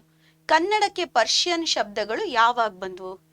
ಮಹಮ್ಮದಿಯರು ನಮ್ಮ ಮೇಲೆ ಅಟ್ಯಾಕ್ ಮಾಡಿದ್ರಲ್ವಾ, ದಾಳಿ ಮಾಡಿದ್ರಲ್ವಾ, ಅವ್ರು ಬಂದ ನಂತರ ಈ ಭಾಷೆಯ ಪದಗಳು ನಮ್ಗೆ ಬಂದವು ಅಂತ ಹೇಳ್ಬೋದು. ಇಲ್ಲಿ ನೋಡಿ, ಮಹಮ್ಮದಿಯರ ಆಳ್ವಿಕೆಯ ಅವಧಿಯಲ್ಲಿ ಪರ್ಷಿಯನ್ ಭಾಷೆಯ ಪದಗಳು ಕನ್ನಡಕ್ಕೆ ಬಂದವು ಅಂತ ಹೇಳ್ತೀವಿ. ಬನ್ನಿ ಮಕ್ಕಳೇ, ಮುಂದಿನ ಭಾಗವನ್ನ ನೋಡೋಣ. ಇಲ್ಲಿ 2-3 ವಾಕ್ಯದಲ್ಲಿ ವ್ಯಾವಹಾರಿಕ ಮತ್ತು ಗ್ರಾಂಥಿಕ ಭಾಷೆಯ ಲಕ್ಷಣಗಳೇನು ಅಂತ ಕೇಳ್ತೀವಿ. ನಿಮ್ಗೆ ಗೊತ್ತಿದೆ, ವ್ಯಾವಹಾರಿಕ ಭಾಷೆ ಬರೀ ಮಾತಾಡೋಕೆ ಯೂಸ್ ಮಾಡ್ತೀವಿ, ಗ್ರಾಂಥಿಕ ಭಾಷೆ ಬರೆಯೋದಕ್ಕೆ ಲಿಪಿನೂ ಕೂಡ ಇರುತ್ತೆ. ಇದನ್ನ ಬರೆದ್ರೆ ಆಯ್ತು ಮಕ್ಕಳೇ. ಇಲ್ಲಿ ನೋಡಿ, ಅದನ್ನೇ ನಾನಿಲ್ಲಿ ಹೇಳಿದ್ದೀನಿ. ವ್ಯಾವಹಾರಿಕ ಭಾಷೆ ಅಂತಂದ್ರೆ ಮಾತಾಡೋಕ್ ಮಾತ್ರ ಬಳಸ್ತೀವಿ, ಅದು ಯಾವ್ಯಾವ ಭಾಷೆಗಳಿದೆ ಅಂತ ಬರೀರಿ. ಗ್ರಾಂಥಿಕ ಭಾಷೆ ಅಂತ ಹೇಳಿದ್ರೆ ಗ್ರಂಥದಲ್ಲಿ ಬರೆಯೋದಕ್ಕೆ ಯಾವ್ಯಾವ ಭಾಷೆಗಳು, ಲಿಪಿಗಳಿದೆ ಅನ್ನೋದನ್ನ ಬರ್ತಿದ್ದೀವಿ. ನಿಮ್ಗೆ ಈ ಉತ್ತರಗಳೆಲ್ಲ ಡಿಸ್ಕ್ರಿಪ್ಷನ್ ಬಾಕ್ಸ್ ಅಲ್ಲಿ ಇದೆ ಮಕ್ಕಳೇ. ಇದನ್ನ ನೀವೇನ್ ಮಾಡಿ ಅಂತ ಹೇಳಿದ್ರೆ ಡೌನ್ಲೋಡ್ ಮಾಡ್ಕೊಂಡು ಉಪಯೋಗಿಸ್ಕೊಳ್ಳಿ ಮಕ್ಕಳೇ. ಇಲ್ಲಿ ಲಿಪಿಯ ಜಾಡು ಆರಂಭಗೊಂಡ ಬಗೆ ಹೇಗೆ ಅಂತ ಇದೆ. ಲಿಪಿ ಹೇಗ್ ಶುರುವಾಯ್ತು? ಫಸ್ಟ್ ವ್ಯವಹಾರಕ್ಕೆ ನಾವು ಗೆರೆಗಳನ್ನ ಬಳಸಿದ್ವಿ, ಗೆರೆಯಿಂದ ಆಗ್ಲಿಲ್ಲ, ಚಿತ್ರ ಬಳಸಿದ್ವಿ, ಚಿತ್ರದ ನಂತರ ಲಿಪಿ ಬಂತು ಅನ್ನೋದನ್ನ ಇಲ್ಲಿ ಈ 3 ಪಾಯಿಂಟ್ಗಳನ್ನ ಬರಿಬೇಕು ಮಕ್ಕಳೇ. ಸರಿನಾ? ಇಲ್ಲಿ ನೋಡಿ, ಮಾನವ ಏನ್ ಮಾಡ್ದ? ಅವ್ನು ಸಂಚಾರಿಯಾಗಿರೋದನ್ನ ಬಿಟ್ಟು ಯಾವಾಗ ಒಂದ್ ಕಡೆ ನೆಲೆ ನಿಲ್ಲಿಸ್ದ, ವ್ಯವಹಾರಕ್ಕಾಗಿ ಗೆರೆಗಳನ್ನ ಬಳಸ್ದ. ಫಸ್ಟ್ ಗೆರೆ ಸರಿ ಹೋಗ್ಲಿಲ್ಲ, ಆಮೇಲೆ ಚಿತ್ರ ಬಳಸ್ದ, ಚಿತ್ರನೂ ಸರಿ ಹೋಗ್ಲಿಲ್ಲ, ಆಮೇಲೆ ಲಿಪಿಯನ್ನ ಬಳಸ್ದ. ಹೀಗೆ ನಮ್ಮ ಲಿಪಿ ಬಂತು ಅಂತ ಹೇಳಿ ಮತ್ತೆ ಅದನ್ನ ಹೇಳ್ಬೇಕಾದ್ರೆ ಏನು ಅಂತ ಹೇಳಿದ್ರೆ, ಇಲ್ಲಿ ಸುಮರ್ ಅಂತ ಹೇಳಿ ಒಬ್ರು, ನೈಲ್ ಅನ್ನೋರು, ಆಮೇಲೆ ಕ್ರಿಟಗಿರಿ ಅಂತ ಹೇಳಿ ಇಲ್ಲಿ ಇವರ ಒಂದು ಉಪಲಬ್ಧವಾದಂತದ್ದು ಇವ್ರು ಹೇಳಿದ್ರು ಅಂತ ಹೇಳಿ ಅಲ್ಲಿ ಇನ್ಸಿಡೆಂಟ್ಗಳನ್ನ, ಅವರ ಹೇಳಿಕೆಗಳನ್ನ ಕೊಟ್ಟಿದ್ದಾರೆ. ಅದನ್ನು ಕೂಡ ಬರೆದ್ರೆ ಒಳ್ಳೇದು. ಸರಿನಾ ಮಕ್ಕಳೇ? ಹಾಗಿದ್ರೆ ಬನ್ನಿ ಮುಂದಿನ ಭಾಗದಲ್ಲಿ ನೋಡೋಣ. ಮಕ್ಕಳೇ ಬನ್ನಿ, ಈಗ 2-3 ವಾಕ್ಯದಲ್ಲಿ ಉತ್ತರಿಸಿದಲ್ಲಿ ಆಂಗ್ಲ ಭಾಷೆ ವಿಶ್ವವ್ಯಾಪಿಯಾಗಲು ಕಾರಣವೇನು ಅಂತ ಇದೆ. ಏನಪ್ಪಾ ಅಂತ ಹೇಳಿದ್ರೆ, ಅವ್ರು ಎಲ್ಲ ಕಡೆ ಆಳ್ವಿಕೆ ಮಾಡಿದ್ರು.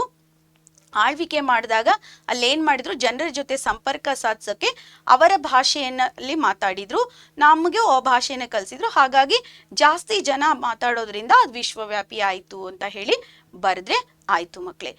ನೋಡಿ, ಇಲ್ಲಿ ಉತ್ತರವನ್ನು ನೋಡಿ, ಇದನ್ನೇ ನಾನಿಲ್ಲಿ ಬರೆದಿದ್ದೀನಿ. ಸರಿನಾ ಮಕ್ಕಳೇ? ಹಾಗಿದ್ರೆ ಬನ್ನಿ ಮುಂದಿನ ಭಾಗವನ್ನ ನೋಡೋಣ. ಇಲ್ಲಿ ಸಂದರ್ಭ ಇದೆ ನೋಡಿ ಮಕ್ಕಳೇ. ಇಲ್ಲಿ ಸಂಸ್ಕೃತಿಯ ಇತಿಹಾಸ ಉಳಿಯಿತು. ನಿಮ್ಗೆ ಗೊತ್ತಿದೆ, ಸಂದರ್ಭ ಬರಿಬೇಕಾದ್ರೆ ಫಸ್ಟ್ ಆಯ್ಕೆ ಬರಿಬೇಕು, ಆಮೇಲೆ ಸಂದರ್ಭ ಬರಿಬೇಕು, ಆಮೇಲೆ ಸ್ವಾರಸ್ಯ ಬರಿಬೇಕು. ಇದು ಆಯ್ಕೆ ಎಂ ಮರಿಯಪ್ಪ ಭಟ್ರು ಕನ್ನಡ ಸಂಸ್ಕೃತಿ ಅನ್ನೋ ಪ್ರಬಂಧದಿಂದ ಆಯ್ದುಕೊಂಡಿದೀವಿ. ಇಲ್ಲಿ ನನ್ನ ಭಾಷೆ ಅಂತ ಹೇಳಿ ಬಂದಿದೆ, ಗದ್ಯ ಭಾಗ ಅಂತ ಬರಿಬೇಕು. ಆಮೇಲೆ ಇದನ್ನ ಕನ್ನಡ ಲಿಪಿಯ ಬಗ್ಗೆ ಹೇಳ್ಬೇಕಾದ್ರೆ ಹೇಳಿದ್ರು ಅಂತ ಹೇಳ್ಬೇಕು. ಆಮೇಲೆ ಸಾಹಿತ್ಯ ಮತ್ತು ಸಂಸ್ಕೃತಿಯ ಸಮಾಗಮವನ್ನ ಇಲ್ಲಿ ಸ್ವಾರಸ್ಯಪೂರ್ಣವಾಗಿ ವರ್ಣಿಸಿದ್ದಾರೆ ಅಂತ ಬರೆದ್ರೆ ಆಯ್ತು ಮಕ್ಕಳೇ. ಸರಿನಾ? ನೋಡಿ ಮಕ್ಕಳೇ, ಇಲ್ಲಿ ಇನ್ನೊಂದು ಸಂದರ್ಭ ಇದೆ. ಇದಂತೂ ತುಂಬಾ ಈಸಿ. ತಕ್ಕುದೇ ಬೆರೆಸಲೆ ಘೃತಮಂ ತೈಲಮಂ ಅಂದ್ರೆ ಇಲ್ಲಿ ತೈಲವನ್ನ ಮತ್ತೆ ತುಪ್ಪವನ್ನ ಬೆರೆಸಬಾರ್ದು. ಯಾರು ಹೇಳಿದ್ರು ಅಂತ ನಿಮ್ಗೆ ಗೊತ್ತಿದೆ, ನಯಸೇನ ಹೇಳಿದ್ರು. ಯಾವ ಸಂದರ್ಭದಲ್ಲಿ ಹೇಳಿದ್ರು? ನಿಮಗೆ ತುಂಬಾ ಈಸಿಯಾಗಿ ಇದು ಬರೆಯಕ್ಕಾಗುತ್ತೆ. ಯಾಕಂದ್ರೆ ಯಾವ ಸಂದರ್ಭದಲ್ಲಿ ಹೇಳಿದ್ರು ಅಂದ್ರೆ, ಕನ್ನಡದ ಕವಿಗಳು ಸಂಸ್ಕೃತದ ಅತಿಯಾದ ಬಳಕೆಯನ್ನ ಮಾಡಿ ಕನ್ನಡ ಪದಗಳನ್ನು 1-2 ಬಳಸಿ ಸಂಸ್ಕೃತದೇ ಇರುವಂತದ್ದನ್ನ ಬಳಸ್ತಾ ಇದ್ರು, ಕಾವ್ಯಗಳನ್ನ ರಚನೆ ಮಾಡ್ತಾ ಇದ್ರು. ಆ ಸಂದರ್ಭದಲ್ಲಿ ನಯಸೇನ ಅವರು ಹೇಳಿದ್ರು ಅಂತ ಬರೆದ್ರೆ ಆಯ್ತು.